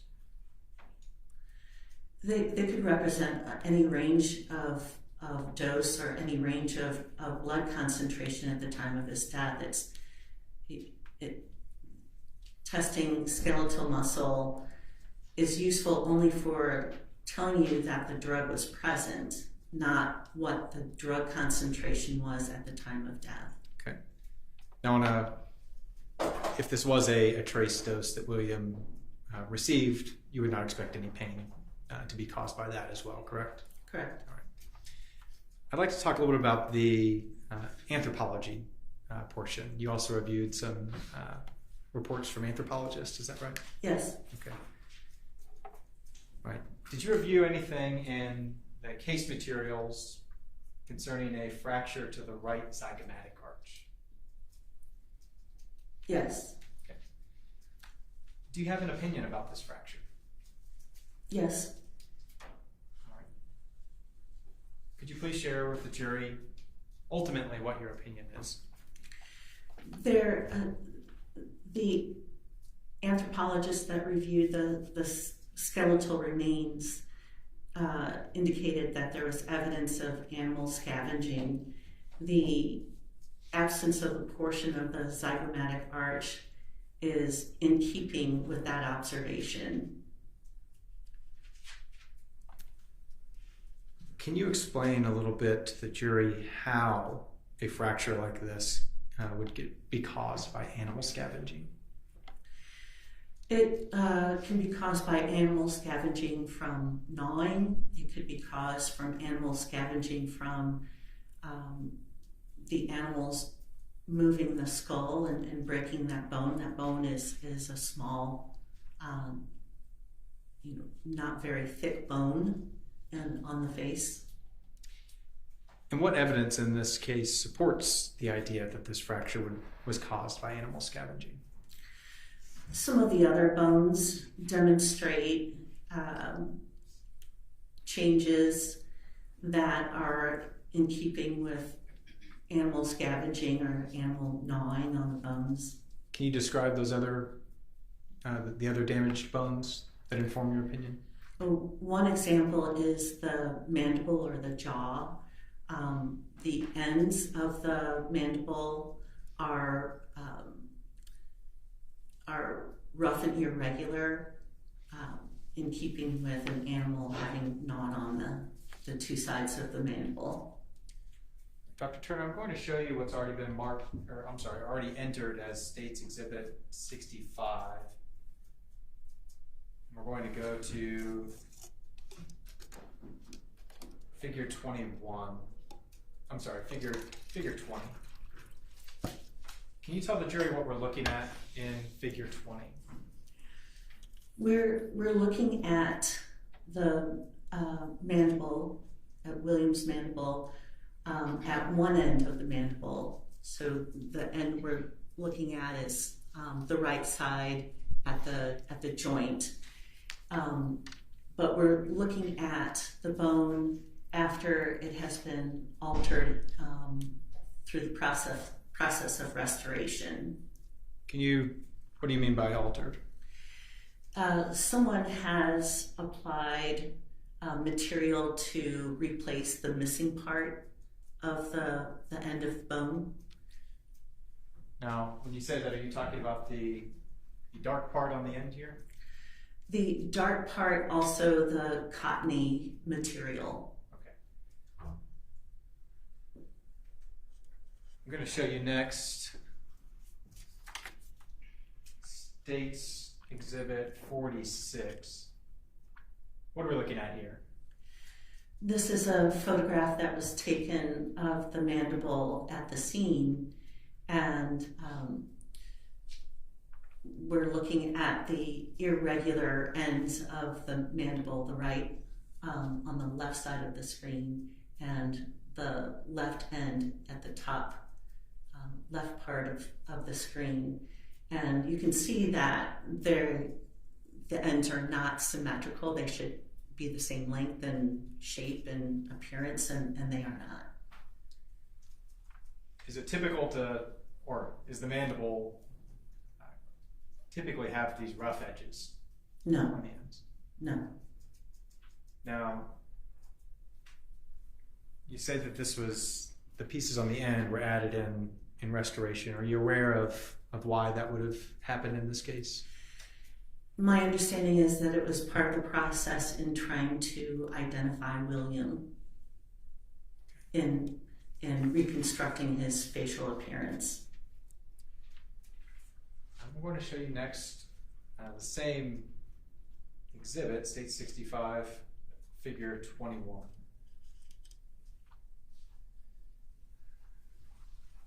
Is this more of the reconstruction material that you're referencing?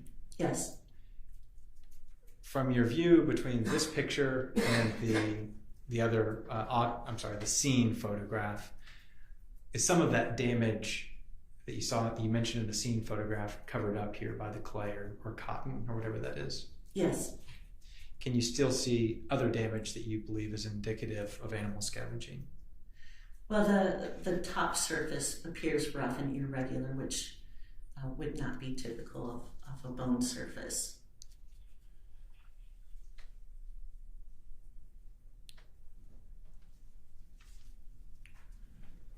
I'm going to go down to Figure 22. Is this that same bone we were already talking about? Yes. And do you note any additional damage to the bone we haven't talked about already? No.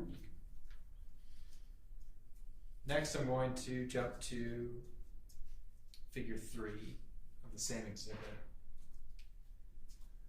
Is there anything significant in this picture? In this picture, we're looking at the left side of William's skull with the mandible in place, and you can appreciate at the joint area at the end of the left mandible that there's some of that black material as part of the restoration process. And is it your understanding through your review of this that parts of the bone were missing there and that's why something had to be added to restore it? Yes.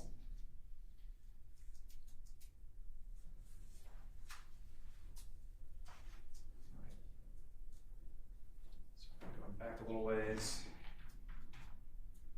What are we looking at in this photograph? We're looking at the right side of the skull with the mandible and with the restorations apparent in black and I'm not sure about this other discoloration, this yellowish discoloration, if that's also part of the restoration. Now, does this photograph show the break in the zygomatic arch? Yes, it does.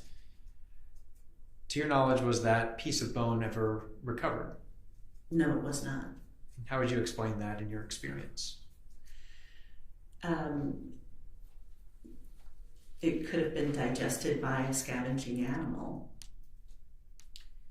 Is there anything about the zygomatic arch that makes it prone to damage from animal scavenging?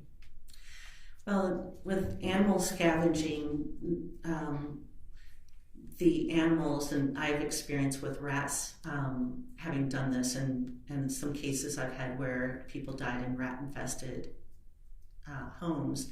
So rats will gnaw at the nose and the cheek and the chin. Anything that's protruding, they'll gnaw at it. Are you aware that Dr. Meredith Tice found that there was not scoring or scraping or furrowing on the zygomatic arch. Are you aware of that opinion? Yes. How do you justify that opinion with yours that this is caused by animal scavenging?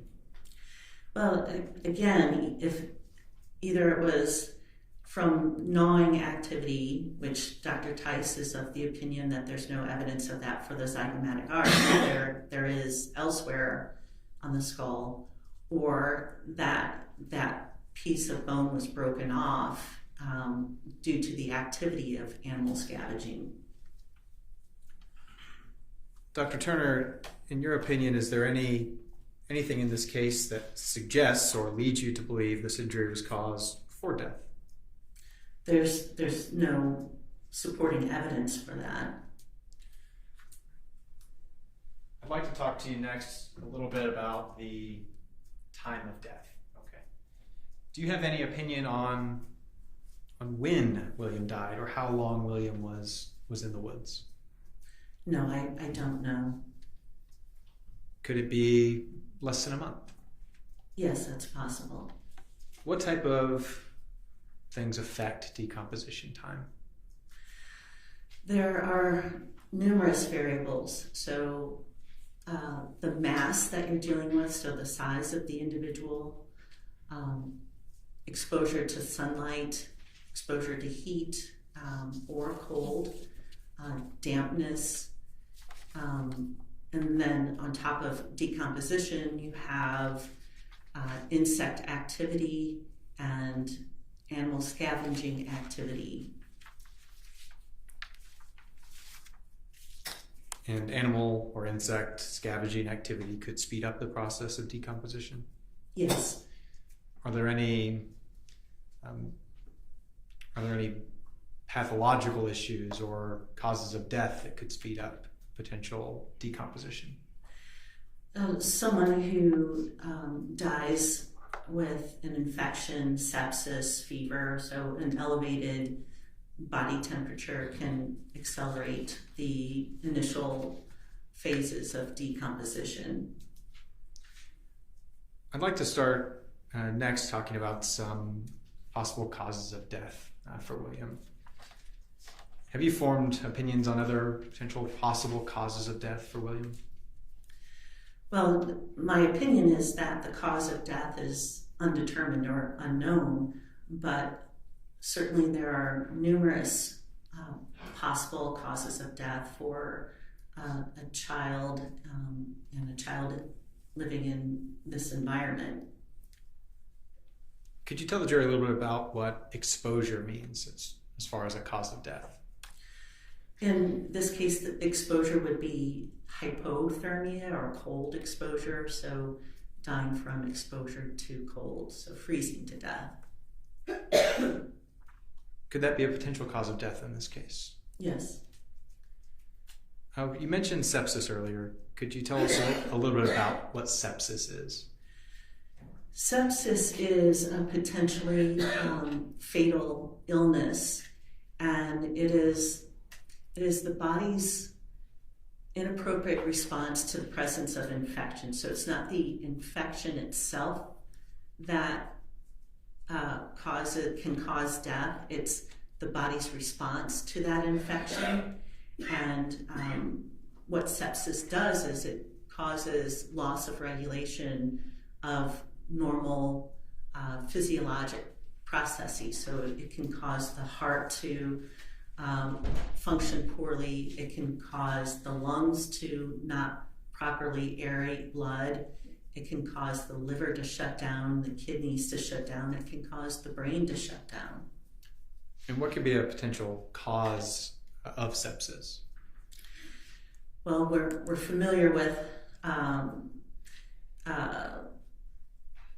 that type of that type of response the body has to COVID infection, but we're not talking about COVID from 1999. But the more common causes of sepsis include pneumonia and urinary tract infections. Viruses can cause sepsis as well. And is sepsis a possible cause of death in this case? Certainly. And what type of symptoms would we see from that? Malaise, lethargy, just not feeling right. Would there be any stomach issues, gastrointestinal issues? Excuse me. There may be, it just depends on the organism and the body's response to that organism. Right. And you mentioned pneumonia earlier. Is pneumonia a potential cause of death in this case? Yes. Any symptoms of pneumonia? Pneumonia can cause fever, again, malaise, lethargy, cough, can cause vomiting, can cause irregular breathing. Could food poisoning be a potential cause of death? Yes. Could it be a potential cause of death in this case? Yes. And what would the symptoms of that be? I think maybe we know that one, but what could the symptoms be? Well, you can have a variety of symptoms. You wouldn't necessarily have all of them at the same time, but you can have abdominal cramping, diarrhea, vomiting, nausea. Dr. Turner, is it possible that the symptoms William was experiencing be something that was non-fatal? Yes. Like a cold or a virus? Is that possible? Yes. And is it possible that he also had something else, perhaps unforeseen, that did cause him to die? Yes. Would a seizure, an undiagnosed seizure disorder, be a potential cause of death? Yes. Can you walk us through a little bit about what that's like, or how that causes death, or how obvious it would be to parents, please? Well, people who die of seizures, and children as well, often have seizures in their sleep, and it's particularly dangerous and potentially fatal if they have a seizure in their sleep while they're in the prone position or while they're lying on their stomach. And in some individuals, the first seizure they have is also the last seizure they have. And that's because they pass away, right? Yes. Would a parent see signs or symptoms of this coming, a seizure disorder? No. Is there a risk a medical professional would not see this coming? That's correct. What about undiagnosed diabetes? Could that be a potential cause in this case? Yes. Can you educate us a little bit about that, please? Children can develop or can have diabetes. There's an entity known as juvenile diabetes. The signs and symptoms may not be apparent until there's an illness, and that illness triggering what's known as diabetic ketoacidosis, which is a severe metabolic disorder. And can that cause death? Yes. Are there any other heart conditions, brain conditions, abnormalities that could be a potential cause of death here?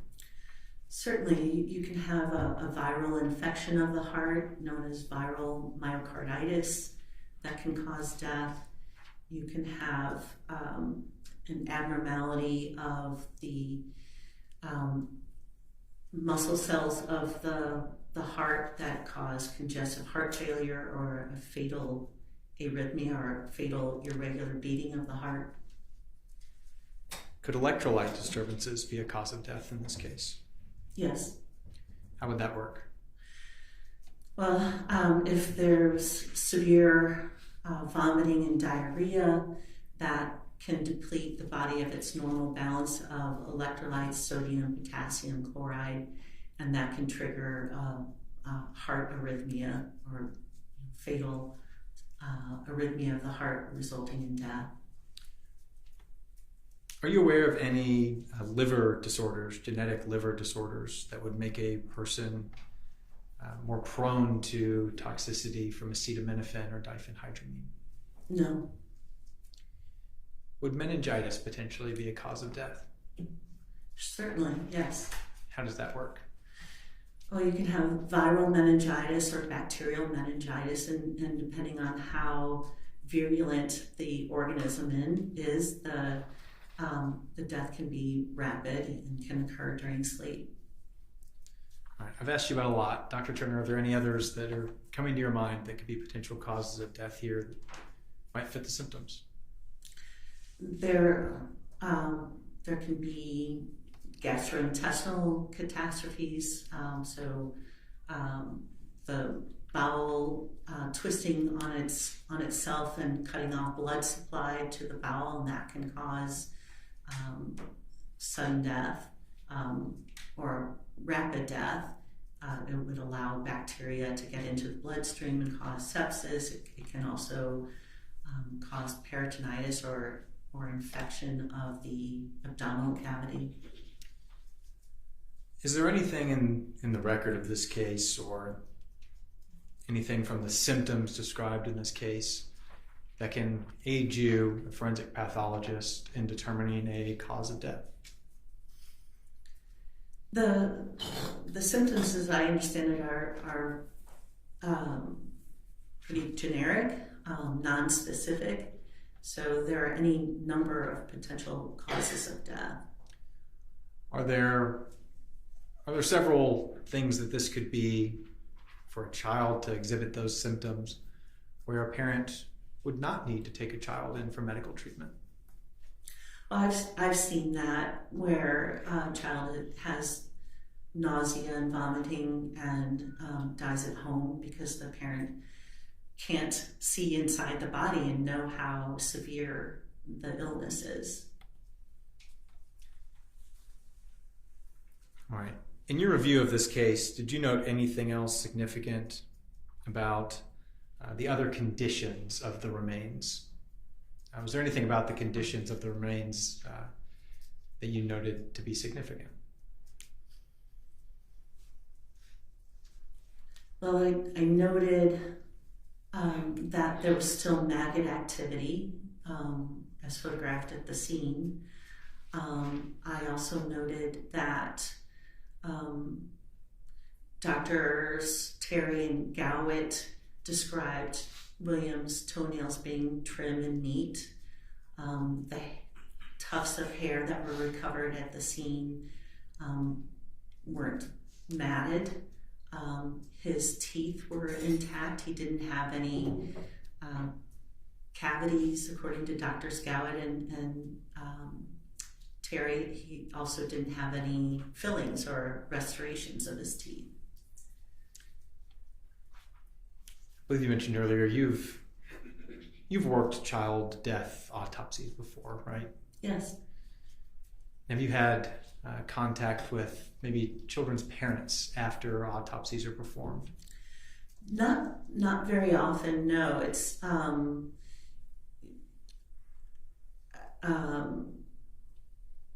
if I have, it's been by phone. Most of the contact between parents and the office were through the investigator in the office.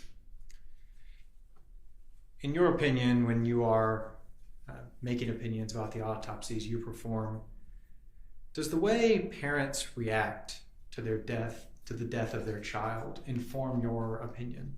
No. Why is that? Because there's a spectrum of reactions. People come from different backgrounds and family environments where they deal with stress in different ways. It's not, to take that into account is not scientific. It introduces an element of bias. Dr. Turner, from your review of this case, is there any evidence to support a conclusion that William died from an overdose of acetaminophen or diphenhydramine? No. Is there any evidence to support a conclusion that the zygomatic fracture or any other damage to William's skeleton happened while William was alive? No. Is there any evidence to support a conclusion that the manner of death in this case was homicide? No. Thank you. Okay. All right, Cross. Yes, Good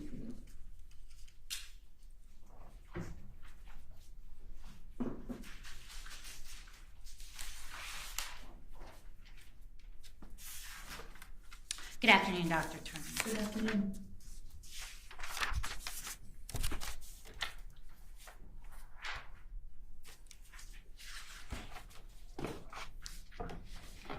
Now, you would agree with Dr. Gowett and Dr. Tice that you cannot determine a cause of death in this case.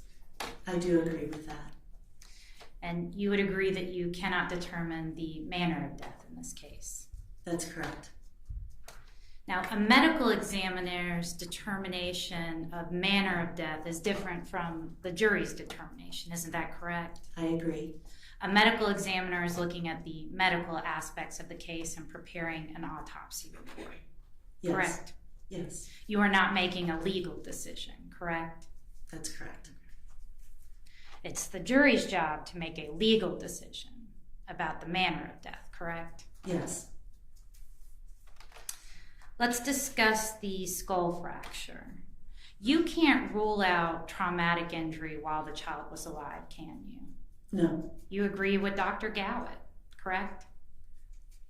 I'm not sure what you're referencing. That you can't rule out traumatic injury prior to death.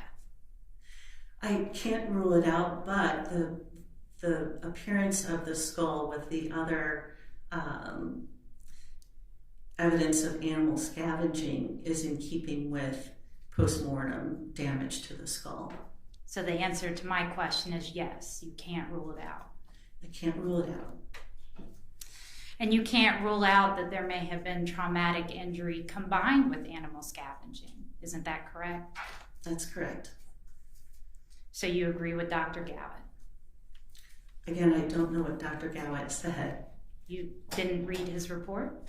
I read his report. I don't remember him saying that he can't rule out traumatic injury. Did he commit to how the injury was occurred? No, he did not. So you agree with Dr. Gowett. You can't say how the injury occurred. I can say that more likely than not, that the damage to the skull was from postmortem animal scavenging. But you can't rule out that a traumatic injury occurred prior to death, correct? That's correct. Just like Dr. Gowett, That's correct. and just like the anthropologist in this case, Dr. Tice. That's correct. Now, I want to talk about the malnutrition symptoms.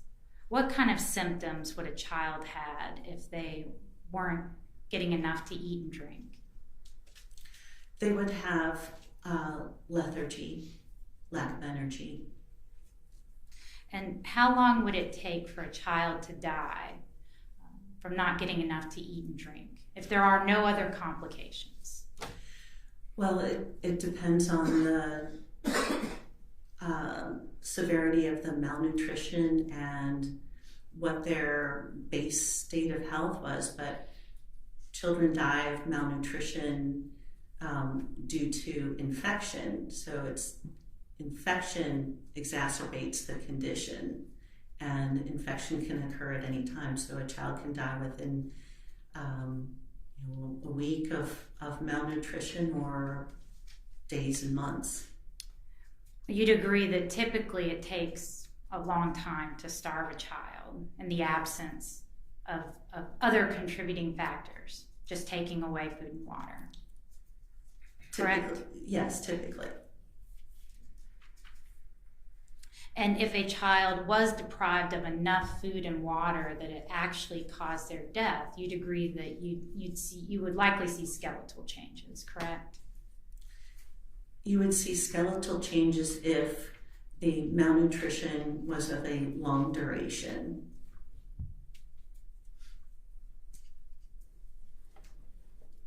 Let's talk about food poisoning. What are some of the symptoms you see with food poisoning? So as I testified to earlier, with food poisoning, you get abdominal cramping, nausea, vomiting, diarrhea. And typically, food poisoning corrects itself in most people. Isn't that right? Yes, Most people recover from food poisoning in a day or two without the need of any trips to the hospital or visits to the doctor. that's true. And when you do need to go to the doctor, it's often because you're vomiting and you have so much diarrhea that you're becoming very dehydrated. That's correct. You didn't hear any evidence in the case about this child vomiting or having diarrhea, did you? I have not.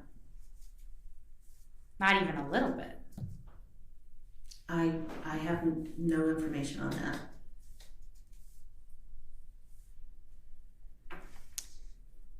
Let's talk about the acetaminophen and diphenhydramine. If a dead child has those drugs present in their body, and their parent has given a statement that they knew something was wrong with them, that they didn't want to talk, that they didn't want to get up, they weren't throwing up, they were lethargic, weak, tired, there's some gagging. Could that be consistent with being exposed to a toxic amount of either of those drugs? The toxic effects of acetaminophen is nausea, vomiting, and then skin coloration change, jaundice, ultimately. With diphenhydramine, it's drowsiness, so not so much lethargy, but drowsiness and irritability. So your testimony is that you're always going to see vomiting when you have a toxic exposure to acetaminophen.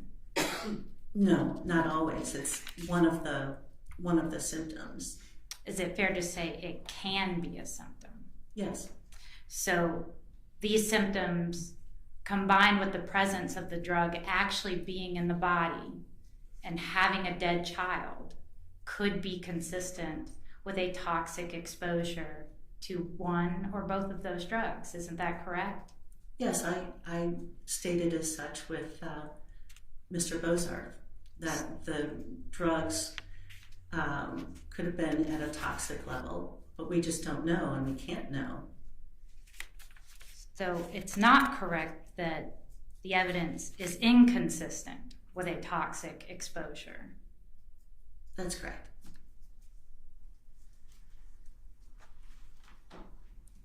I want to talk about the medicines at issue. Acetaminophen, diphenhydramine, said Tylenol and Benadryl. Is that correct? Yes. And Tylenol and Benadryl are often found in over-the-counter medications that induce sleep. Isn't that correct? Well, Tylenol doesn't induce sleep, but Benadryl does. And let me be clear, the two medications together, when they're put together in one over-the-counter medication, it's often in a medication that induces sleep. Well, I just want to be clear that Tylenol has no contribution to inducing sleep. It's the ingredient that induces sleep is the Benadryl. I understand. My question is, when you find these two drugs in a product together, that product is usually intended to induce sleep, correct? Yes. I'm showing you exhibits 87 and 89. I'm sorry, 88. Do you recognize these exhibits? Yes. What would 87 be? 87 is a liquid form of Tylenol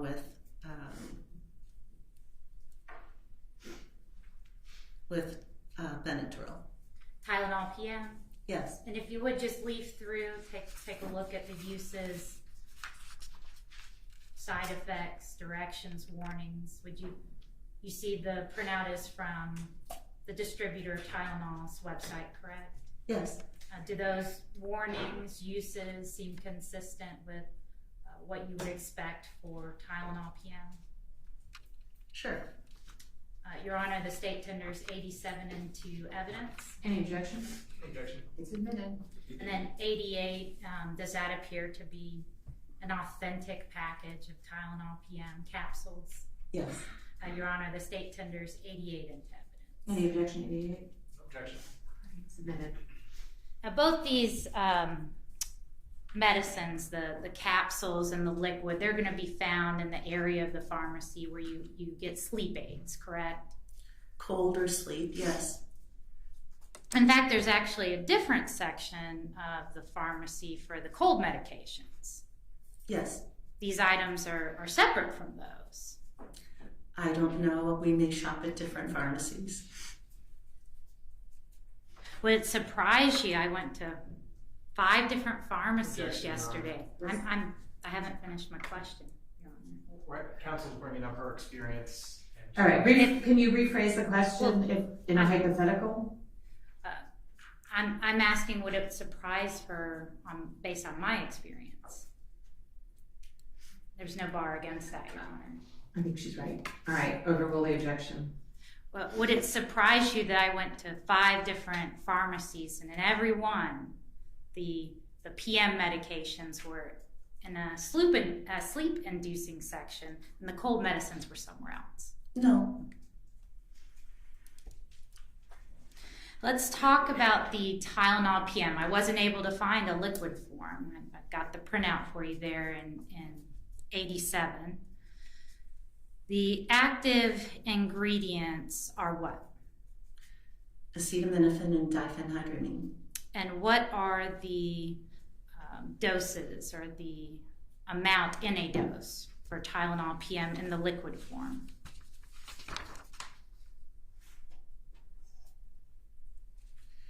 Well, this appears, so this isn't a pediatric bottle. So this is an adult dose of 1,000 milligrams of Tylenol and 50 milligrams of Benadryl.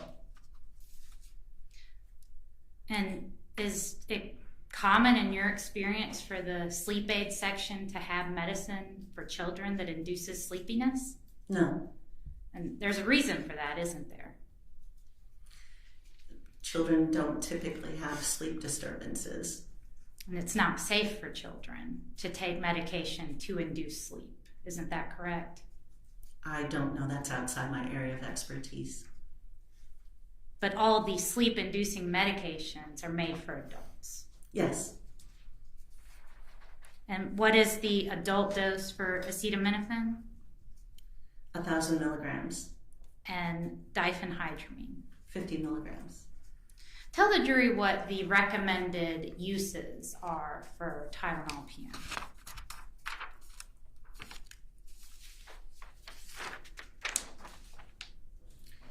Pain reliever and nighttime sleep aid.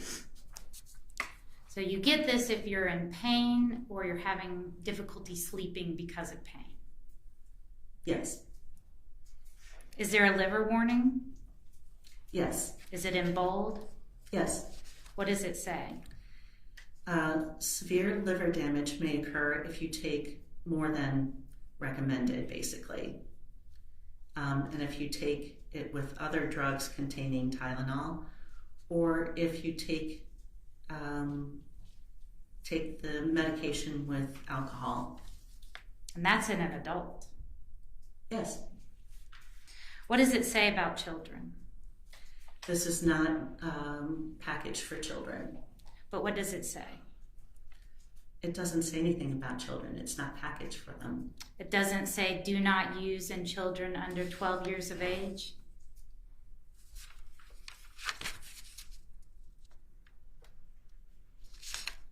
That is on a different page, but yes, it does say that. And that warning's going to be on the bottle that's sold in the store. Yes. Does it have an overdose warning?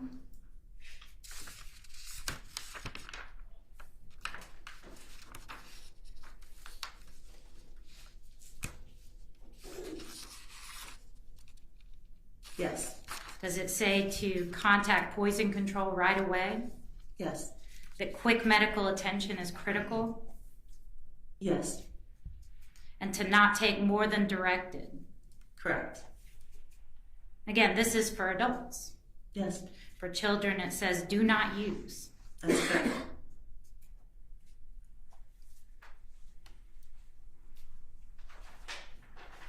The capsules aren't going to be any different, correct? They're going to have the same medications, the same warnings. Yes.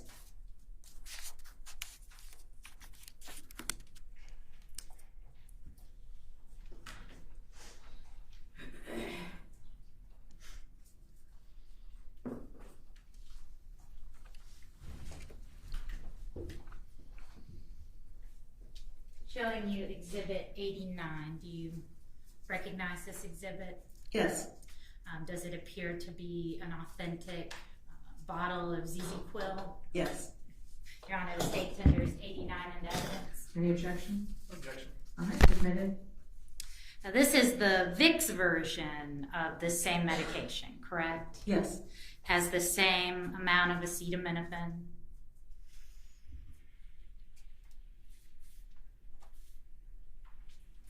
Yes. Same amount of diphenhydramine. Yes. And it has the same uses as the Tylenol PM That's correct. for pain and to induce sleep. Yes. It also has a liver warning in bold. Yes. This one warns adults that liver damage can occur if you take more than 4 doses in a 24-hour period. Correct. That's in adults. Yes.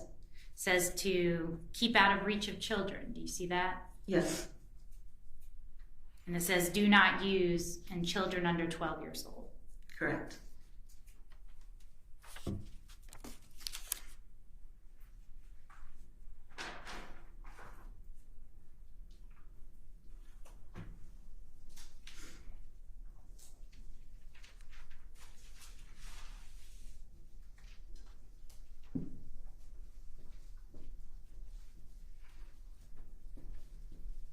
Showing you Exhibit 90.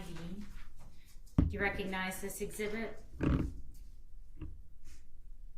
I'm not familiar with the brand, but it's another nighttime sleep aid. Does it appear to be an authentic bottle of Equate nighttime sleep aid?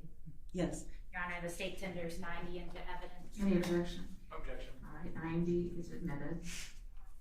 And the Equate nighttime sleep aid also has 1,000 milligrams of acetaminophen Yes. and 50 milligrams of diphenhydramine. Yes.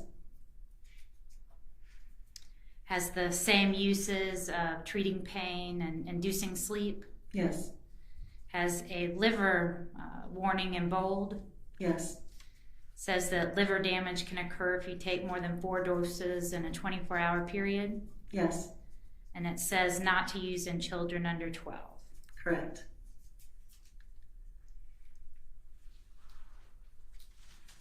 These are all adult medications.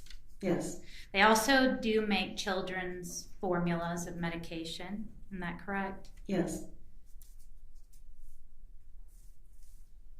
Now, you don't get a lot of combined over-the-counter medications for children, as we've already discussed, where you have more than one active ingredient in the same product. They don't make a lot of those, correct? That's correct. That's because in cases involving children, you really want to individualize their treatment. Isn't that correct? I'm not a pediatrician. So you're not familiar with how children are administered and prescribed drugs, common over-the-counter drugs? No, I'm more familiar with the toxic effects. So you're familiar with the toxic effects of over-the-counter drugs, but you don't have any training or knowledge of what would be prescribed to children? I'm not a prescriber, I'm a forensic pathologist. You're aware that children have different metabolisms than adults? Yes, That they break drugs down differently? I'm not sure what you mean by that. That children's bodies can break the drugs down differently than adults' metabolism? Well, that's a very vague statement. I mean, are you saying that children break down the drugs into different metabolites than adults do, or? That they break them down differently? Well, Is that not a true statement? it's a very vague statement. I don't know how to answer to a vague statement. I'm not sure you know what you mean by that. Is it an untrue statement that children metabolize drugs differently than adults?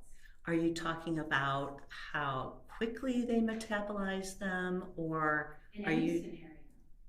I'm sorry? In any scenario. Well, they don't break down the drugs into different metabolites. That's not true. I didn't ask you if they break them down into different metabolites. I don't think you know what you're asking me. I'm asking you if they have different metabolisms than adults. Are you talking about metabolic rate? Didn't you just agree that children have different metabolisms than adults? No, I didn't.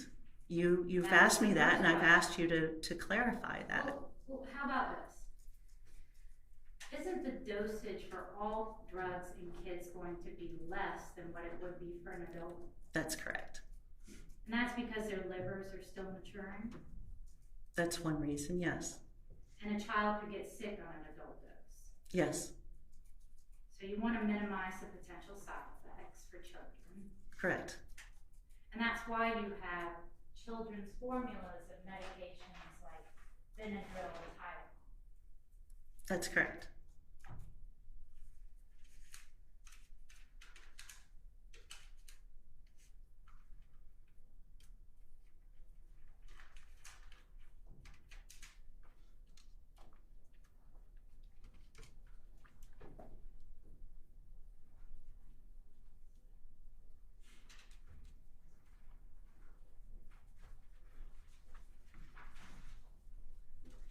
Showing you Exhibit 91, do you recognize this exhibit? Yes, And does that appear to be an authentic bottle of children's Tylenol? yes, Your Honor, the state tenders 91 into evidence. Any objection? Objection. All right, submitted. And 92, do you recognize this exhibit? yes, Does that appear to be an authentic bottle of children's Benadryl? yes, Your Honor, the state tenders 92 into evidence. Any objection? Objection. All right, submitted. Now, children's Benadryl, it does not contain acetaminophen. Isn't that correct? that's correct.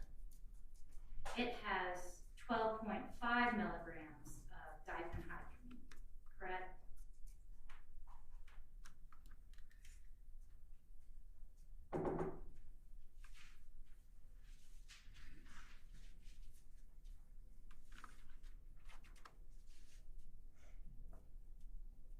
Yes, That would be a quarter of what's in one dose of the adult medications. that's correct.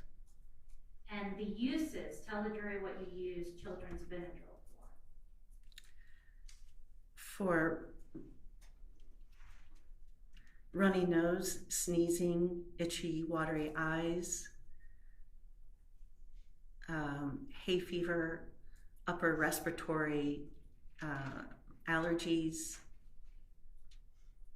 and itching of the nose or throat.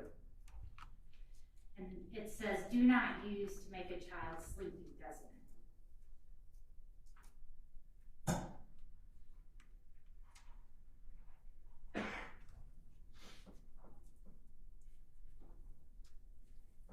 That's correct.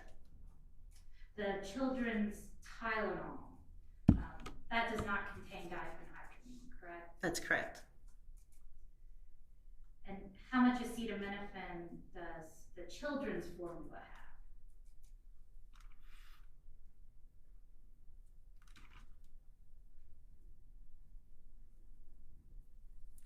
160 milligrams. That is about a sixth of what's in an adult, in one dose of an adult formula.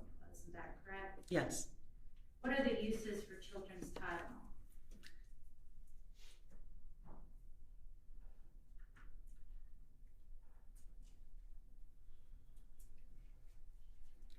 My senior eyes are being challenged by the fine print here. Let me see. Sore throat, headache, cough, fever, sneezing and running nose, and minor aches and pains. And what is the maximum dose of children's Tylenol in a 24-hour period?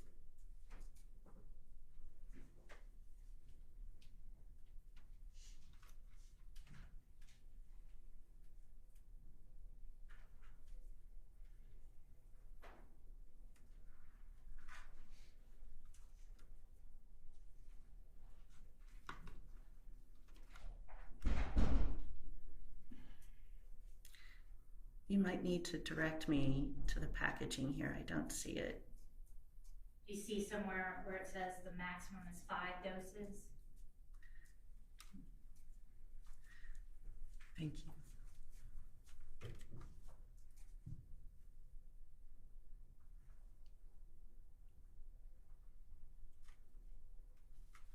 All right, thank you.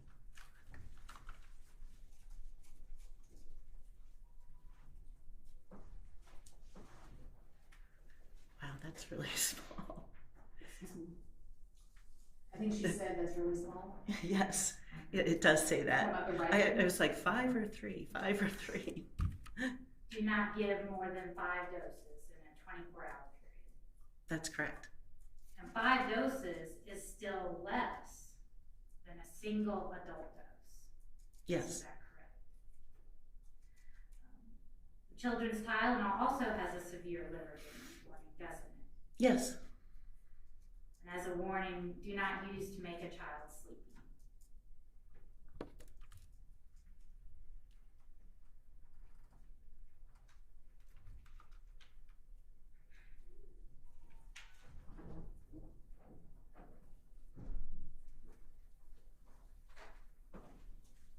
that's correct. Also has an overdose warning. Yes.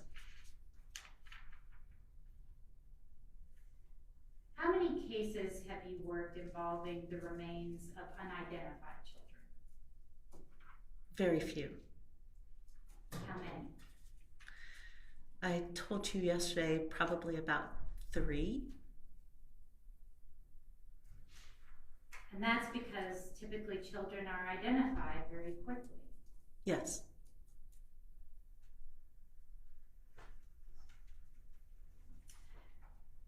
How many cases have you worked where you were examining the bodies of children that were abandoned somewhere? Well, that would be the same. The same 3? Yes. And one of those cases was a child that died while they were in the care of a friend of the father's, correct? Yes. The friend abandoned the child's body in the woods. Yes. The child was found and an autopsy was performed, Yes. and the child had a ruptured intestine. Yes, from a defect in the intestinal tract. Yes. Luckily, you found this, well, not you, but law enforcement found this child, or family did, before the child severely decomposed. Correct. You had the intestines and bodily organs to examine. That's correct. Abuse was suspected in this case, correct? Yes. And the friend of the father was charged with the child's death. Yes. And that case is still pending. Yes. One of the other cases was a young woman who claimed she didn't know she was pregnant, correct? Yes. She said that she unexpectedly gave birth to a stillborn child and disposed of the body. Yes. And that woman was charged. Yes. And that woman was convicted. Yes. I'm going to object to this. We are bringing in other cases to compare them to ours. What? Issues. What's the relevance of this, Ms. Holler? The fact that the only 2 cases that prior to this one that this doctor has ever examined were related to criminal conduct on Well, that in and of itself itself is fine, but getting into the results of those cases is irrelevant. So- Even making the point that other people were charged in different cases is irrelevant. The state knows this. All right, I'm gonna Move on. instruct the jury. Do you want me to give them an instruction? Yeah, sure. Not, please don't, yeah, that's, whether or not, what's happened in other cases is irrelevant for purposes of this case, and you're not to consider that. Your Honor, respectfully, I disagree that a medical examiner whose whole job is to investigate and determine cause and manner of death in connection with criminal prosecutions has only had 2 cases of abandoned bodies and That's- both were connected that's to fine. criminal prosecutions? Whether or not they were connected, the 2 cases is fine, but whether or not they were connected to criminal prosecution or what the results were of those cases is irrelevant and not admissible. I'm gonna instruct the jury to disregard it and ask counsel to move on.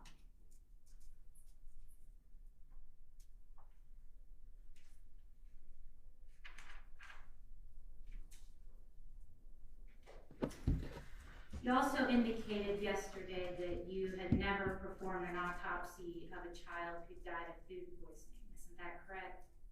To my knowledge, yes.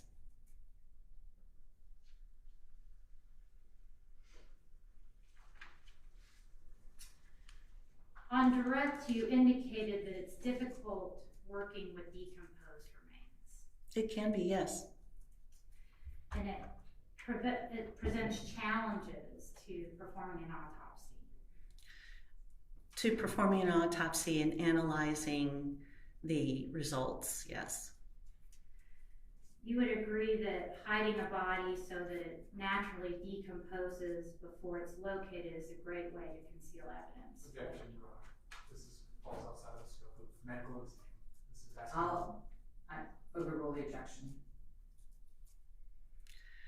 I don't know the intent of individuals in circumstances like this. I'm not asking about the intent. I'm asking whether you would agree it would be a great way to hide evidence from you.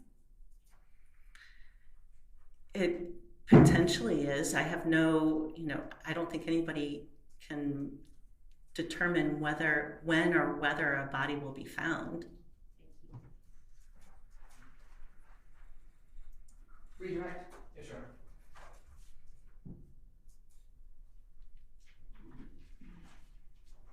Dr. Turner, you've been presented by the state with several different medications, right? Yes. Is there anything different besides dosage, between the active ingredient in adult diphenhydramine and children's diphenhydramine? No. What about acetaminophen? Same thing.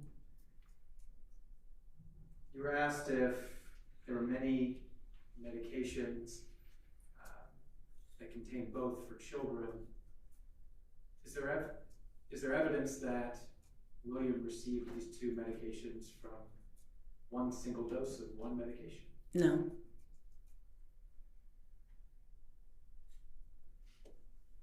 You were asked if there was a label that said "do not use for children," right? Yes. Why would that be present on an adult medication? Because of the dosaging.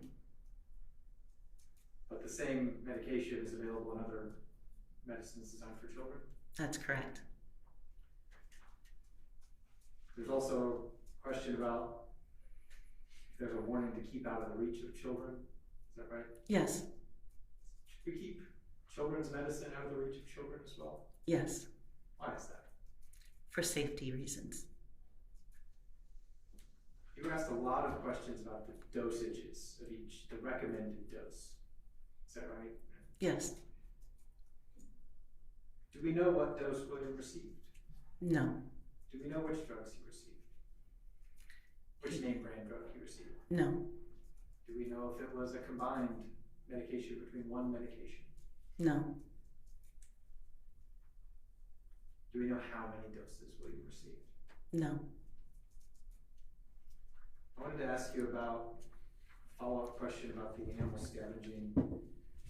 Was there anything about the scene of the crime scene of the location where the body was found that you found illustrative or important? Well, the skull was separated from the torso, and you could see the effects of decomposition underneath the torso and surrounding the skull. The mandible was separated from the skull.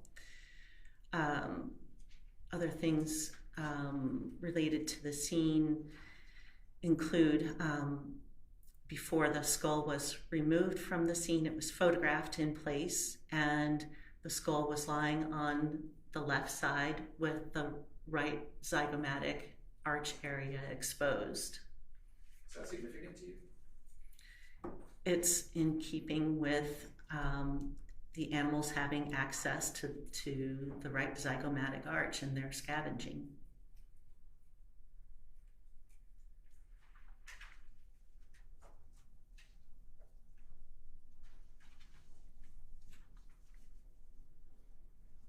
I think that's all I have. Thank you. You're welcome. Thank you so much. May she be excused? Yes, Your Honor. Yeah, sure. Okay, you're free to go. Thank you. All right, any other evidence or witnesses for the defense? Thank you, Your Honor. Defense rests. Okay. Is there gonna be any rebuttal evidence for the state? No, Your Honor. Okay. All right, ladies and gentlemen, the evidence in this case is closed. The next step in the process is for me to talk with the parties, outside your presence regarding the charge, which is the law that I'm going to instruct you on, and then do the closing argument. And we also have this is a long explanation, but we have a hard stop today at 4 o'clock, and it's already 1. We haven't taken a lunch break yet, and then I've got to meet with them. It'll take at least an hour, and then closings will be at least an hour per side. So bottom line is I'm gonna let you go early today, and then we're gonna start back in the morning at 9 o'clock. Please be here on time. If you have any issues, car trouble, anything, please call us immediately and let us know so that we can try to get this wrapped up. We can't start until everybody gets here. So at 9 in the morning, we'll be ready to begin the closing arguments, followed by the jury charge, and then you'll get to start your deliberations. So hopefully, my goal is for you to have the case by lunch, but we can't do that unless everybody's here. Okay. Any questions? All right, same rules remain in effect. Keep hanging there, keep with me. We're almost at the end. We'll keep all the notes secured overnight. There is a new parking code this week. We will get that, Jocelyn will get that to you to make sure your parking is taken care of. Okay? All right, y'all have a great night. Please be here tomorrow morning by 9 o'clock. Thank you.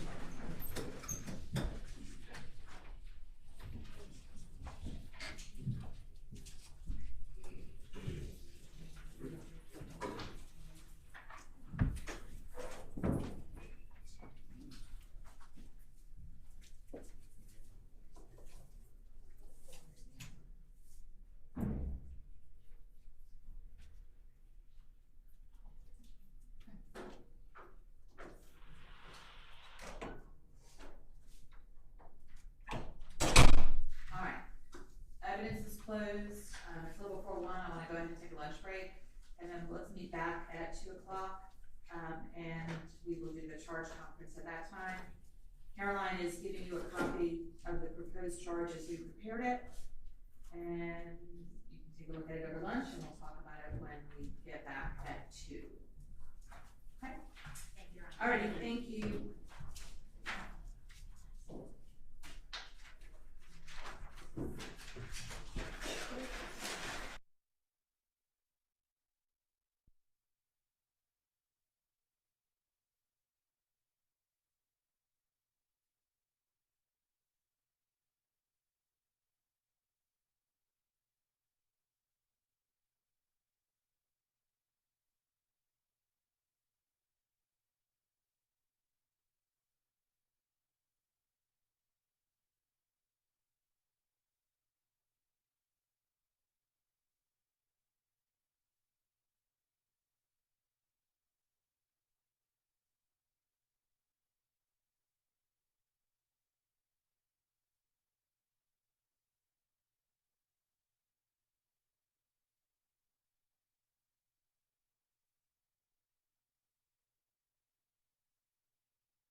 time to take a look at the charge? Yes, Your Honor. Yes.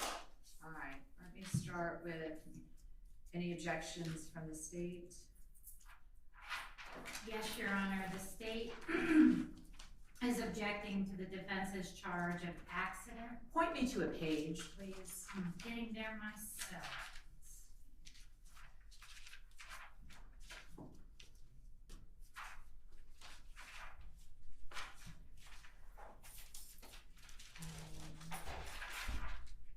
Is page 15. Okay, I see it, thank you. If you have some authority, if I may approach. Yes.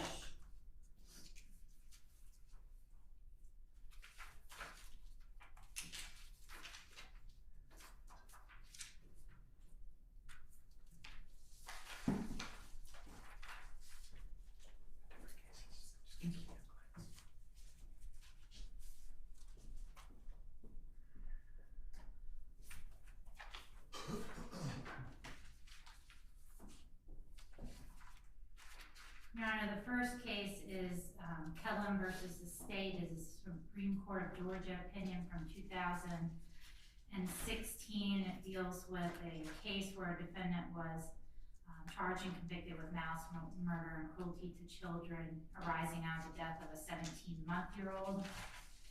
In that case, the court denied giving the jury charge on accident, and the defense appealed. The Supreme Court agreed with the trial court, noting on page 4 of the opinion, kind of midway down in the second paragraph, an affirmative defense of accident generally requires an admission by the defendant that they committed the act that caused the victim's death. At the least, a defendant's theory of accident, whether it be supported by defendant's admissions or some other evidence, must be consistent with the undisputed evidence of cause of death, which was not the cause here. But we don't know what the cause of death was here, in our case. Correct, Right, but okay. and the issue here is that the reason I provided this case, Your Honor, is for the proposition the defendant has to admit to doing the act. And so you can't raise the defense of accident if you haven't admitted to doing the act. Accident is an affirmative offense that goes to the intent. The defendant is saying, while I did the act, I didn't form the requisite intent. And so it goes on further. An affirmative defense is one that admits to doing of the act charged, but seeks to justify, excuse, or mitigate it. Accordingly, if a defendant does not admit to committing any act which constitutes the offense charge, he is not entitled to a charge on the defense of accident. What did, Then, just a little bit further, the last paragraph on page 4. Accordingly, in order to claim accident, it must be established a defendant acting without criminal intent, was not engaged in a criminal scheme, and was not criminally negligent, i.e. did not act in a manner showing an utter disregard for the safety of others who might reasonably be expected to be injured thereby. In count 2 of the indictment, this is probably the only count the defense would even have a possible argument of accident, a possible admission of doing the act. Ms. Black is charged specifically, and again, it has to be to the crime as charged. She is charged specifically with maliciously causing William Hamilton, her child, cruel or excessive physical and mental pain by failing to seek medical treatment for William. You can't accidentally not take someone to the hospital, and it can't be as a result of criminal negligence. So as the court says here, a manner showing an utter disregard for the safety of others. Here you had Teresa testifying that she knew something was wrong with him, that she should have done something, that he was gagging, lethargic, didn't want to get up, didn't talk, and she didn't take him to the hospital. That's criminal negligence, Your Honor. It's not an accident. As to the remaining charges, Count 4, cruelty to children, did maliciously cause William Hamilton, her child, cruel and excessive physical and mental pain by administering a substance or substances containing diphenhydramine and acetaminophen. There's been no admission or evidence that she admits to giving him either of these substances, and in fact told the police in her statement that she didn't have cough syrup, but the only thing she gave him was a lozenge, and that was so he had something to eat. We all know a lozenge isn't going to have diphenhydramine and acetaminophen, certainly not in an amount that would cause the child's death. There's been no evidence of that, so count 4 would not be, accident would not be appropriate. There's been no admission of the act. Count 5, aggravated assault. There's been absolutely no admission of the act of striking the child or causing injury to the child. So accident would not be appropriate. And finally, count 8, concealing the death of another. You don't accidentally leave someone in the woods. You don't accidentally lie about them being alive when you know they're dead. That's not an appropriate charge. So we're really only discussing count 2 here, the concealing of a death or failing to take him to the hospital. And that's just not appropriate for an accident charge where she's been criminally negligent, Your Honor. All right, Mr. Bozarth, do you agree that the only potential charge in the indictment would be count 2 for the accident Well, I think the issue? I think that's certainly the leading charge where this would apply, but I don't think it's necessarily the only charge. I think there could be evidence that the jury could find that William received acetaminophen and diphenhydramine at a certain level and may not believe that Ms. Black gave it to him with the intent of causing severe injury, which is what's required by the statute. They could believe that it was an accidental overdose based on the evidence that's been presented by the state. With the failure to seek medical care, the charge speaks about no person should be found guilty of a crime committed by misfortune or accident, but there was no criminal scheme, undertaking, or intention, or criminal negligence. I don't think the fact that William passed away is per se evidence that this is at least negligence or at least intentional. And this could be accidental, that she didn't know there was anything so serious that required medical treatment, and therefore it is relevant. I suppose couldn't the jury, Ms. Hodder, find that there was something other than the Tylenol or Benadryl going on with this child that might have caused the death? That does not go to accident. Accident must be related to the intent for the crime she's been charged. That's just a defense that she didn't commit the act that she's been charged with, and that would be the appropriate argument. And Wilson versus the state, a Supreme Court of Georgia decision from 2005 goes to that very point. If you'll turn to page 3, kind of towards the bottom, midway, a little further down, appellant's testimony suggesting the victim died from a drug overdose. Well, hold on, let me see where you're reading from. Okay, I see it. That the victim died from a drug overdose and denying having taken any action that caused the victim's death by manual strangulation does not involve homicide by accident, but only a death from accidental means not attributable to any conduct, culpable or otherwise, on the part of the defendant. So accident is not just some, mere charge that goes to, well, this child could have died by any sort of plethora of unknown means. It has to be directly related to the intent element for the crime for which she has been charged. Which it And is. there's been no admission. The admission was she didn't take him to seek medical treatment. And that was criminal negligence. Okay, all right, so Based on, it's not criminal negligence. I'm confused what the state means by that. she's saying that you can't accidentally not take the kid to the doctor. You can't make a decision to not seek medical treatment by accident. It's an affirmative decision to not do something, is what she's arguing. All right. Is the state saying then that it could be negligence that doesn't rise to the level of cruelty to children, because then I would agree with that portion.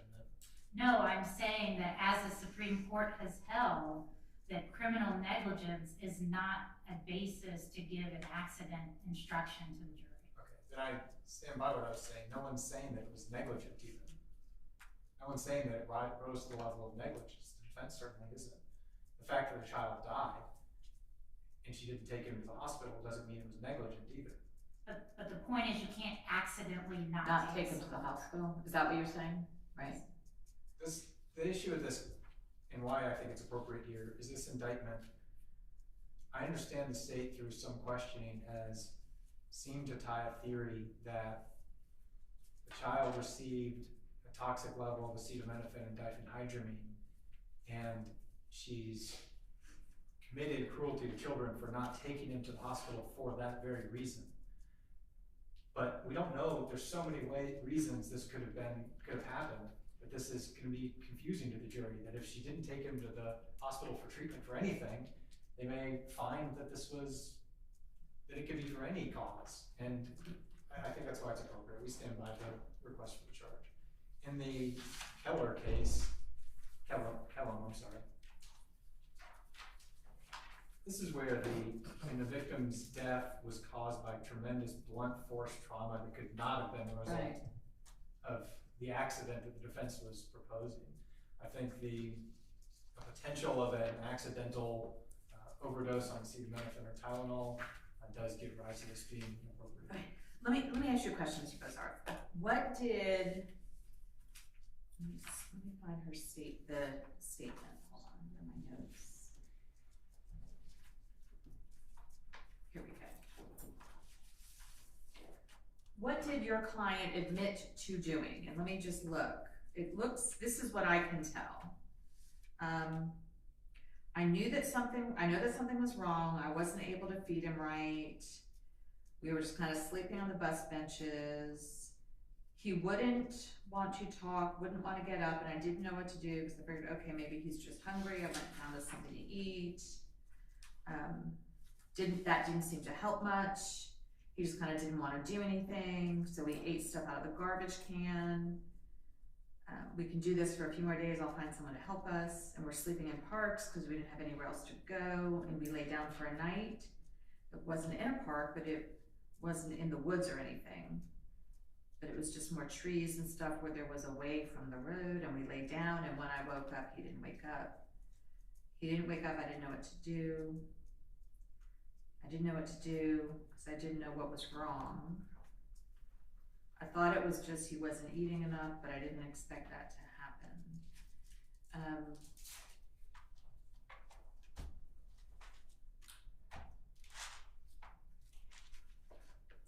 Then she said I didn't move him. Okay.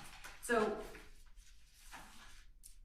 based on those statements alone,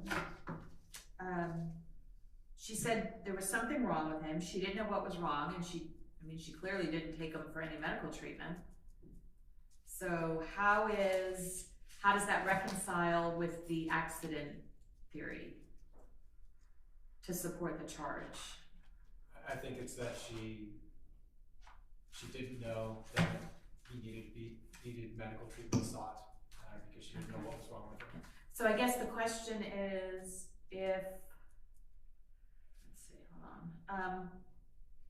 can you accidentally not realize that someone's symptoms warrant medical attention?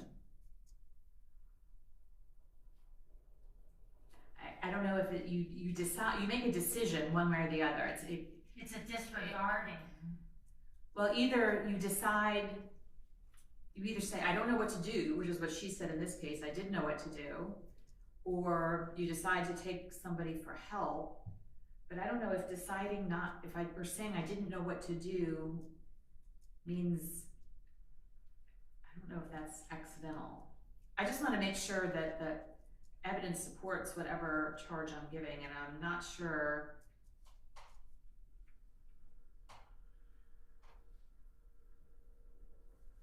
Can you accidentally misinterpret the signs and symptoms? But she never said, I thought he was okay. I thought he would be fine. I don't know.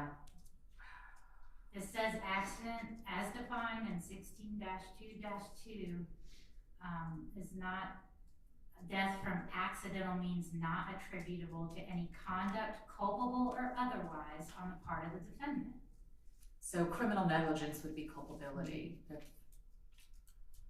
If she gave him that Tylenol and Benadryl, Mistakenly. an accidental overdose, mistakenly, does that require a charge for accident if it was an accidental overdose? If the defendant got up there and said, I thought I was giving him a bottle of Flintstones vitamins, and it turns out it was a bottle of acetaminophen, that would be an appropriate accident charge. There was some mistake of fact. There was no decision or culpability on the part of the defendant. The accident is a defense that goes directly to whether she formed criminal intent. When she said, I knew there was something wrong, and she made a decision not to take the child for care, that is affirmative conduct. There is no accident there. An accident is inappropriate. I know that something was wrong. He wouldn't talk, he wouldn't get up, and I didn't know what to do, so I figured, okay, he's just hungry. What the defense wants here is a general instruction on accident, because they want the jury to think about, well, this child could have died by accident. Right, And that's not appropriate. Yeah, just for the admission portion, I point to. I'm sorry, what did you, I didn't hear the first part. Sorry. As to the admission portion of what we've been talking Okay. about, she doesn't admit. We point to Johnson v. State, 316. Do you have a copy of that case by chance? I just have it electronic up. Okay. All right, go ahead. 316 GA 672. So 2023 case. 316 GA 772, 672. okay. 2023. What does it say? It's reviewing the court's refusal to give an accident instruction and saying that current law is clear that a criminal defendant is not required to admit anything in the sense of acknowledging that any particular facts are true in order to raise an affirmative defense. But there has to be evidence. It doesn't have to be through an admission and testimony, Right. but there has to be evidence at some phase in the trial. Right, There is evidence that he received Tylenol and Diphenhydramine, whether it's from Ms. Black's statement or otherwise. There is evidence.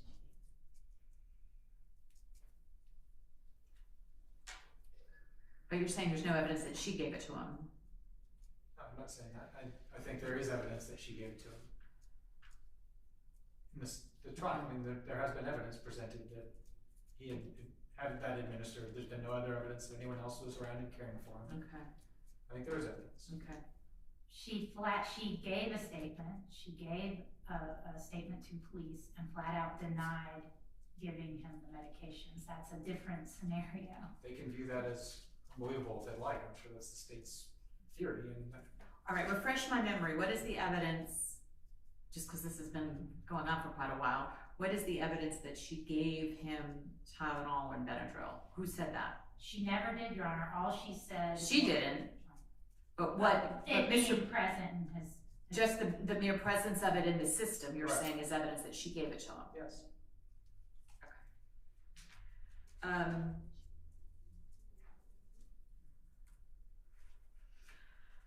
Okay, let me get back to that one. Let's move on.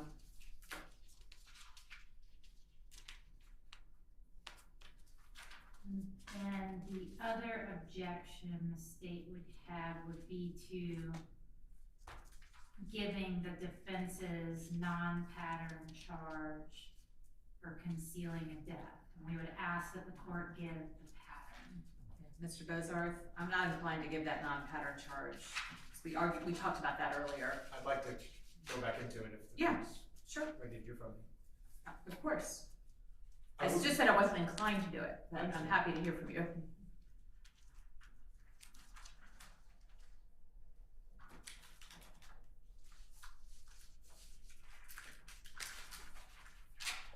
Can I approach? Yeah. Thank you. Really focus on the Walker case, Judge. Well, this is Duncan. The third one there. Oh, well, okay, sorry, I just thought it was all one case. No, Okay, I should- that's okay. All right, go ahead. In Walker, I'm looking really at, it's page 3, they're not numbered, but it is page 3.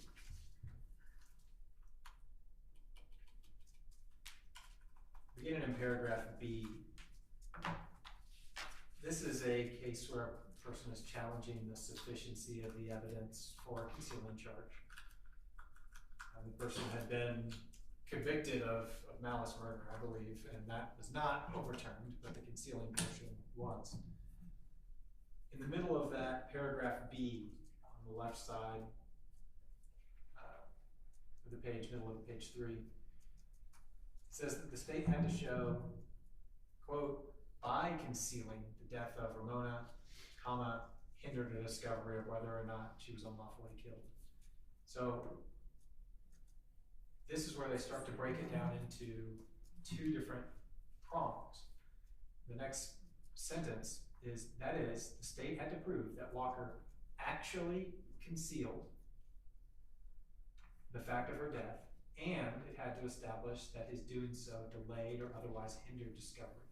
It goes on to say that the gravamen of the offense is conduct that hinders a discovery that a person has been unlawfully killed by concealing that death. The next line of, next paragraph gives a list as to concealing the fact of death. We have found sufficient proof that the element in previous cases in which evidence showed, for instance, the body of the deceased was removed from the scene of death to a remote location, that the body was burned, the body was dismembered, persons with knowledge of the death were prevented from reporting it by threats or intimidation, and that persons in search of the deceased were misdirected intentionally. All of those are an affirmative act, every one of those. In this case, the state says that the element of concealment is satisfied by proof that Walker moved the body of Ramona from the floor to the sofa on which she was found, and that he turned off a nightlight in the apartment before leaving. About the movement of a body to the sofa, we do not doubt that even moving a body a short distance might in some circumstances amount to the concealment of the body. That is showing that it did require that movement. They said it was likely, it could be fine if it was, albeit slight movement, but it was an active step. Kind of like kidnapping just requires. That's slight- right. Okay. There isn't a case. And again, if I just haven't found the case and the state has it, that's fine. I read 34 of them. This may not ever have been an issue before.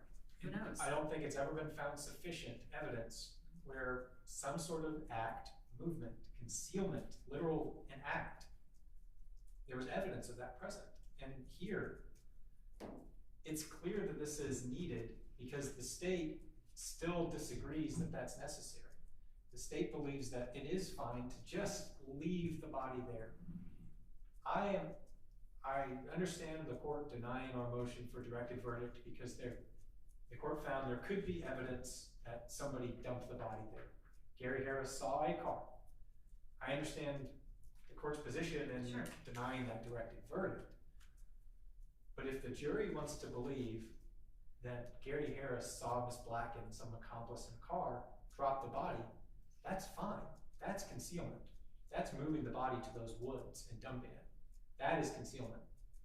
But they need to know they can't just find the body was left where he passed and walked away. That is not an act of concealment. That is leaving it. And I'll go back to my other argument about murdering someone in a remote location. If you meet somebody in the desert and you shoot them and you do nothing else and you just turn around and walk away, you have not committed concealment. And if you have, then the elements are not distinguishable anymore. And the legislature has set up separate elements for these crimes. Murdering in a remote location is not concealment. There's still the act of concealing that is not present in this case, and it's not present in a single case that cites the Georgia statute. There may not have been any cases where someone is alleged to have left a body in the woods for 20 years for it to decompose and lied about the existence of the individual, further contributing to the ability for it to decompose, for evidence to disappear, and all of those things? I mean, just because there's not a case with this exact scenario doesn't mean. The court is adding a lot of extra stuff that doesn't fit the statute, to be fair. Okay. For the fact that it was 20 years before the body was identified is really not relevant here. It's for what's happening here. And the lies in Charlotte and Alaska and Arizona are not relevant either. Those are not in the venue of DeKalb County. The fact that the body decomposed, that's not the same act of concealment. It requires concealing that hinders the discovery. And the body decomposing, because there have been cases of someone getting killed in a remote location and being unidentified. We all know that. Or not being found right away. If this would be allowed, every murder in a remote location would automatically be concealing with no additional proof. So you're saying that the lies and the cover-up all has to take place in DeKalb County for it to... Absolutely. Do any of those cases, the 34 cases you read, say that? Yes. Show me. So and I think we left them on the printer, the bottom two that I cited in my proposed charge. I don't know. Do you know the names? I do. The ones you just gave me? No, Your Honor. If I can just give you a copy of my proposed charge. I just have a hard time to believe, really hard time believing that our appellate courts intended for something like this not to be, or our legislature intended for this not to qualify as concealment. May I respond, Your Honor? Well, let him finish his argument first, and then you can. Go ahead. So the bottom two cases, Waldrop v. State and Clary v. State. I'll start with Clary v. State. This was an accomplice murder. Somebody murdered someone in South Carolina and then transported them to Georgia. The defendant in Georgia, who was only tried in Georgia, venue was proper here because the defendant burned the car containing the victim in Georgia, despite the fact that an accomplice killed the victim in South Carolina. Venue's not proper in South Carolina there, despite where the death happened, because the concealment happened in Georgia.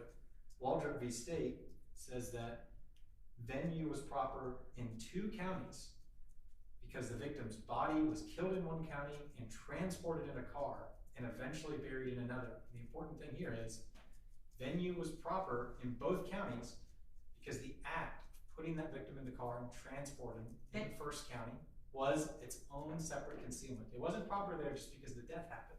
It was proper because concealment happened in both counties. A lie is concealment, and that is only proper where that lie took place. They could have charged her in Charlotte for concealing the death of another. They didn't. Well, they could, whatever. That's just not for us to consider.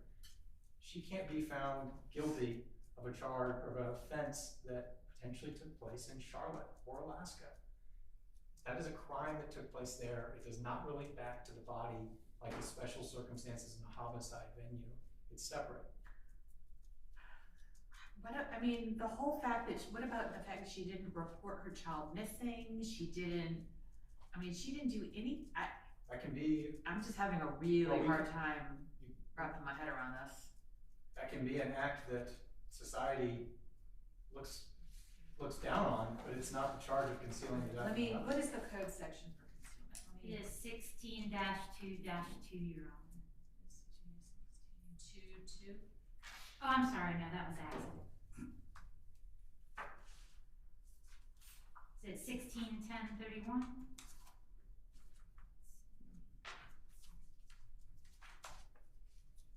Yes.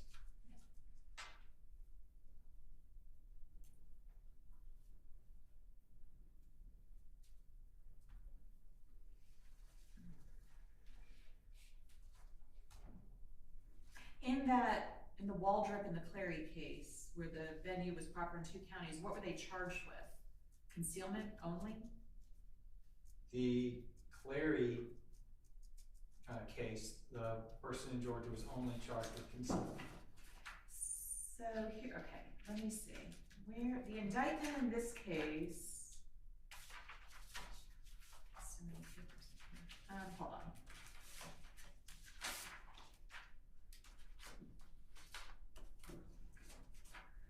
This is the charge. All right, here we go. The indictment says did unlawfully conceal the death which hindered the discovery of whether he was unlawfully killed by leaving the body of William Hamilton in a wooded area and lying about his whereabouts. She left the body in DeKalb County. That's where the body was found, right? Or we don't know that she left the body in DeKalb. Is that what, I'm not quite sure. Or we're mixing up the two issues, Judge. The leaving the body portion, I'm not raising the venue argument for. Okay, It's the lying portion. okay. That's a venue problem. Well, but isn't it, if it's and, it's or kind of thing? Like, in other words, if that's how it's always, the way they draw the indictments is if the state proves that she did one or the other. That's fine, right? That's fine. Right? They can find either one. They don't have to find both. I'm not saying that. But to find the lying portion, to find any crime, venue has to be in DeKalb County. That part's clear. And the lying, which would be concealing, which is a crime, has to be found in DeKalb County.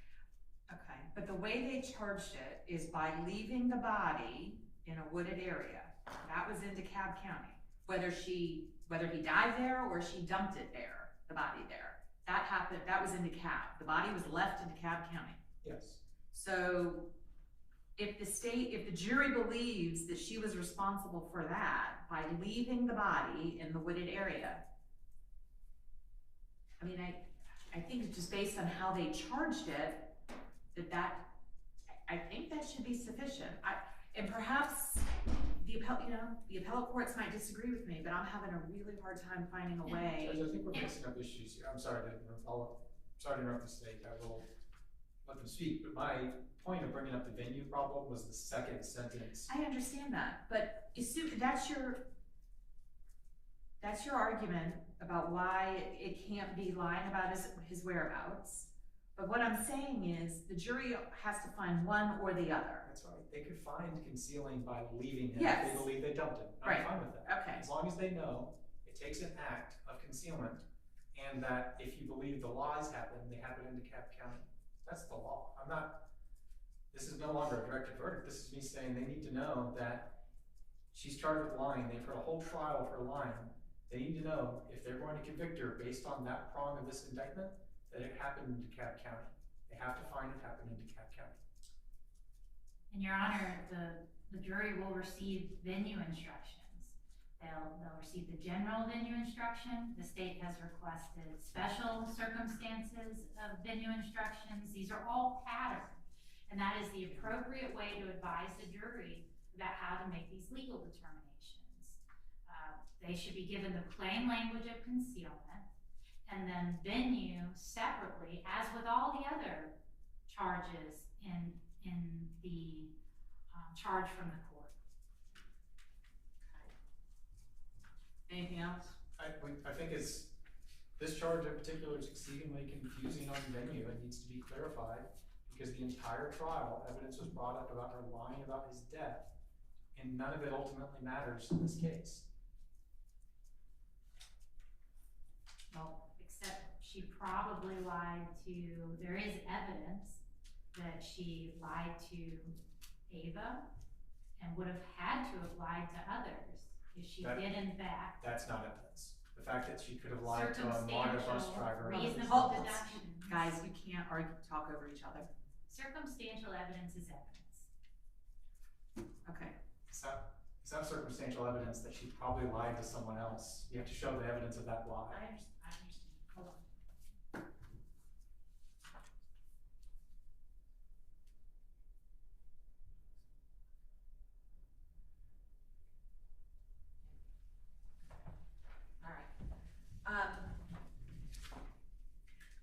I'm not gonna give a non-pattern charge. I think there's a lack of law on this issue, probably because this scenario hasn't been addressed. So, the appellate courts, if they have the opportunity, can clarify if they think it's appropriate, if I'm misinterpreting it, but I'm not gonna give that non-pattern charge. You can argue whatever you want about it, but I'm not gonna give that charge. So,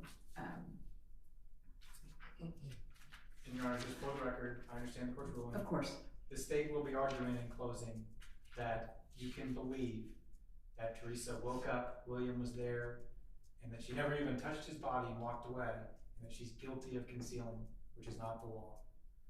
That's what's going to happen in this trial. That's our position. okay, I disagree, but I understand that's your position and you preserved it for the record. So, all right, and as far as the only other issue then for the state, and I'll get to your additional objections, is the issue of the accident defense. Hold on, I'm looking at something.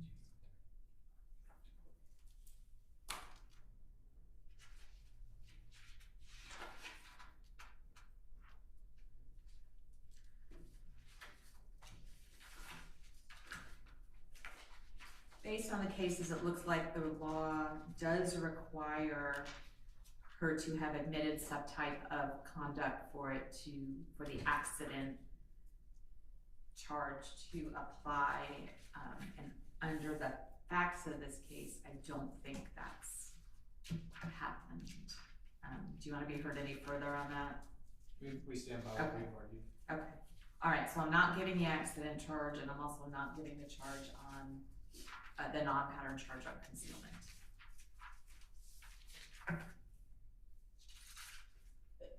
Excuse me. All right, any objections? Were there any further objections from the state? No, Your Honor, just some tailoring. Okay, any objections from the defense?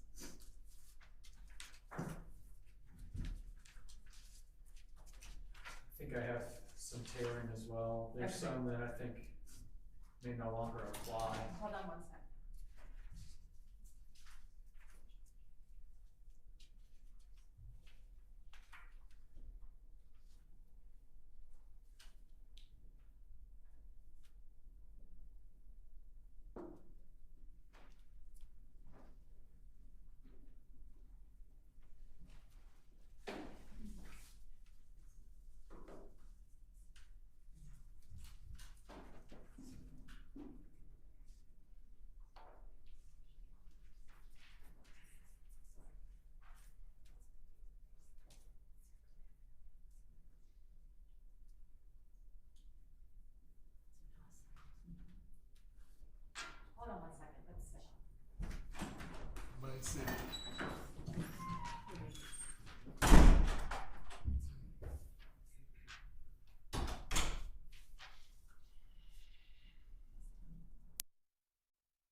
with respect to the accident offense, what I think you were getting at, Ms. Hodder, so correct me if I'm wrong, was that even though the result of the act might have been an accidental death, the criminal act of giving the too much medication or leaving the body or not taking the child to the medical doctor, those acts were not accidental. Yes, Your Honor. Okay, that's the point I got to. That was my analysis. So for purposes of whatever appellate court reads this opinion, I just wanted to make sure that my analysis and my reason for not giving the accident charge was clear on the record. So, all right, we're done with that. So, and were there any substantive objections other than cleaning up? The state, I believe, submitted another amended charge. On venue? Venue special circumstances. Okay, is that a pattern charge? Yes, Your Honor. Okay.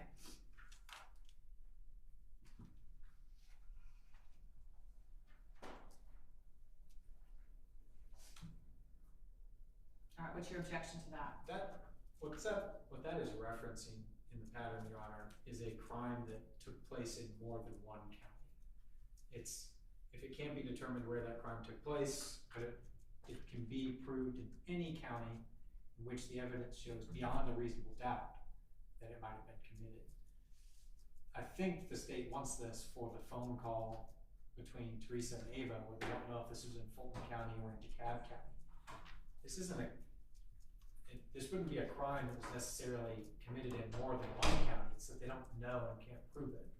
That is covered in the general venue charge. This is not an issue where there was a crime that happened in multiple counties, so any of them are good enough. They don't know which one it is. All right, I'm looking, hold on, I need to find the email with the venue charge.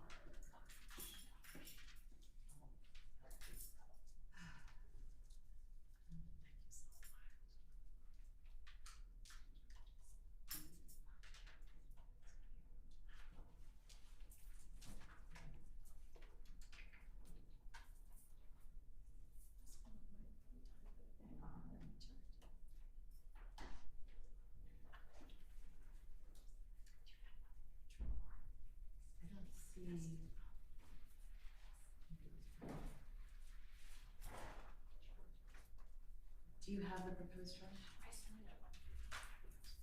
Something's going on. No, okay, thank you. Okay. All right, okay, if any case can. I thought that was part of the venue charge already. It's a special circumstances option a little further in the pattern. Okay. I'm comparing it. It's already included in a prosecution in any case in which it cannot be determined in what county crime was committed. Venue is proper, may be proven in any county which the evidence shows beyond a reasonable doubt that it might have been committed. That's part of my general pattern charge on venue. It's 1.51.10. Yeah. That's part of it shows up in the charges 1.51.10. Let me see if.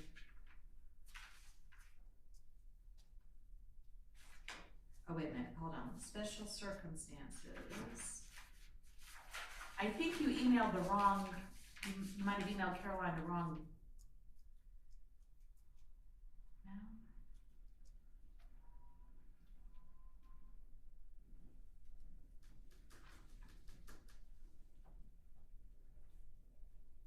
Kind of just said twice. It is said twice. That's fine. Your general instructions. Okay. Is satisfactory. All right. I'm reading this. I'm like, this sounds very familiar. I read this all the time. So, okay. That's yours. All right. Let's talk about cleanup. We have the charges. All right. Page 5, witness attacked. We'll withdraw, Your Honor.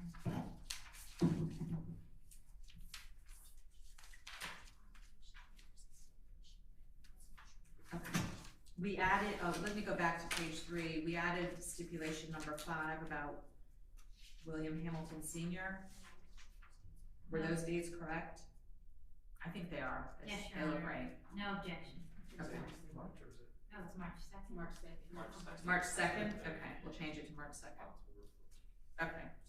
October 14th, 98 through March 2nd of 99. Did the court take judicial notice of anything in the end? No. I'll withdraw Withdraw what? the request that you give the judicial. Okay. All right, so witness attacked on bottom page 5 is out, and the top of page 6. Witness supported. I withdraw. Okay. And if I skip over any that you think need to be cleaned up, let me know. All right, page 7, the defendant's statement. We take out the parentheses because she was in custody when she made the statement. Correct? She was in custody. She was. Correct, yeah, she was. So it should read, the statement was voluntary, comma, and, should we take out the state, or just say, do we just put a comma, take out the parentheses, or do I say if the statement was given in custody? Because she was in custody. I think you read the whole. Read the whole thing, all right, just take out the parentheses on that one. Then, prior difficulties, bottom of page 9. What was the prior difficulties? With the child, Your Honor, between the Okay. defendant and child. All right, defendant and the alleged victim then. And cross off witness. There was also evidence of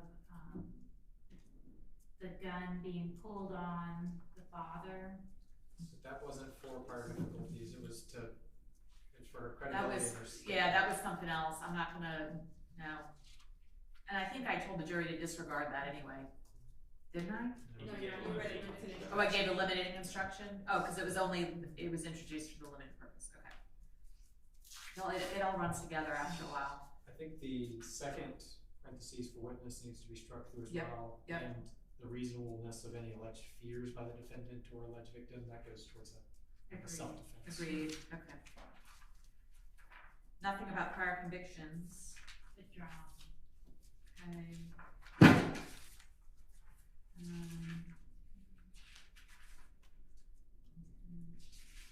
Parties to a crime, the state's Withdrawn. withdrawn.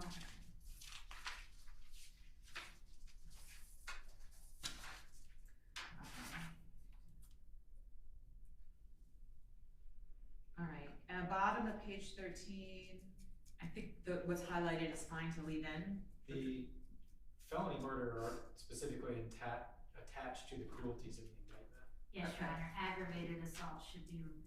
Thank you. Twice. Yep, in both, okay. So, child cruelty is a felony, right? Is, singular, Yes, Your Honor. same in the bottom paragraph, felony of child cruelty, okay. And it's charged as cruelty to children. Your Honor, could the language track the indictment? It's charged as cruelty to children. Yes, we'll change that to, thank you, cruelty to children. Okay, for both. Yes, Your Honor. Okay.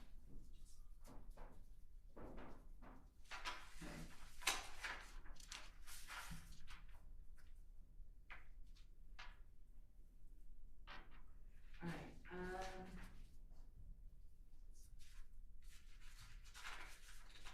so, all right, let's talk about aggravated assault on page 14. Tailored to offensive weapon, strike out deadly weapon.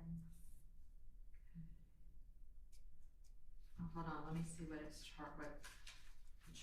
how it's charged. So,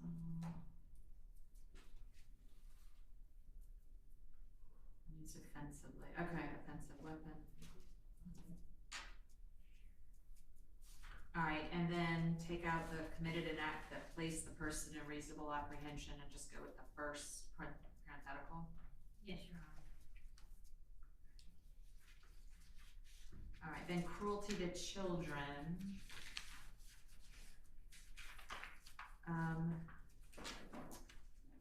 We charge cruel or excessive, so both, Child cruel or excessive.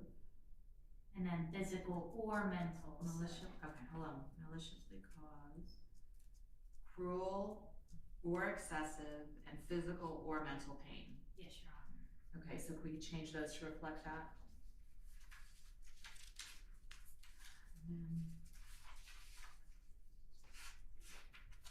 not giving accident over defense objection. Venue, not giving the special circumstances because it's covered. Is that correct? Yes, Your Honor. Well, What about except, others? I'm sorry, criminal homicide. Wait a minute, criminal homicide, okay. But leave in, if a dead body is discovered, that last sentence, because that's not included in the first one. So, the whole paragraph for criminal homicide special circumstances, a criminal homicide shall be considered as having been committed in the county in which the death was inflicted, if it cannot be determined in which county. The whole. So that's the special circumstances one. Yes, Your Honor, I Okay. amended and did a. There were two, okay, so the first one I'm not doing because that's included. Okay, got it, so we're gonna leave this in, okay. Leave in. Okay.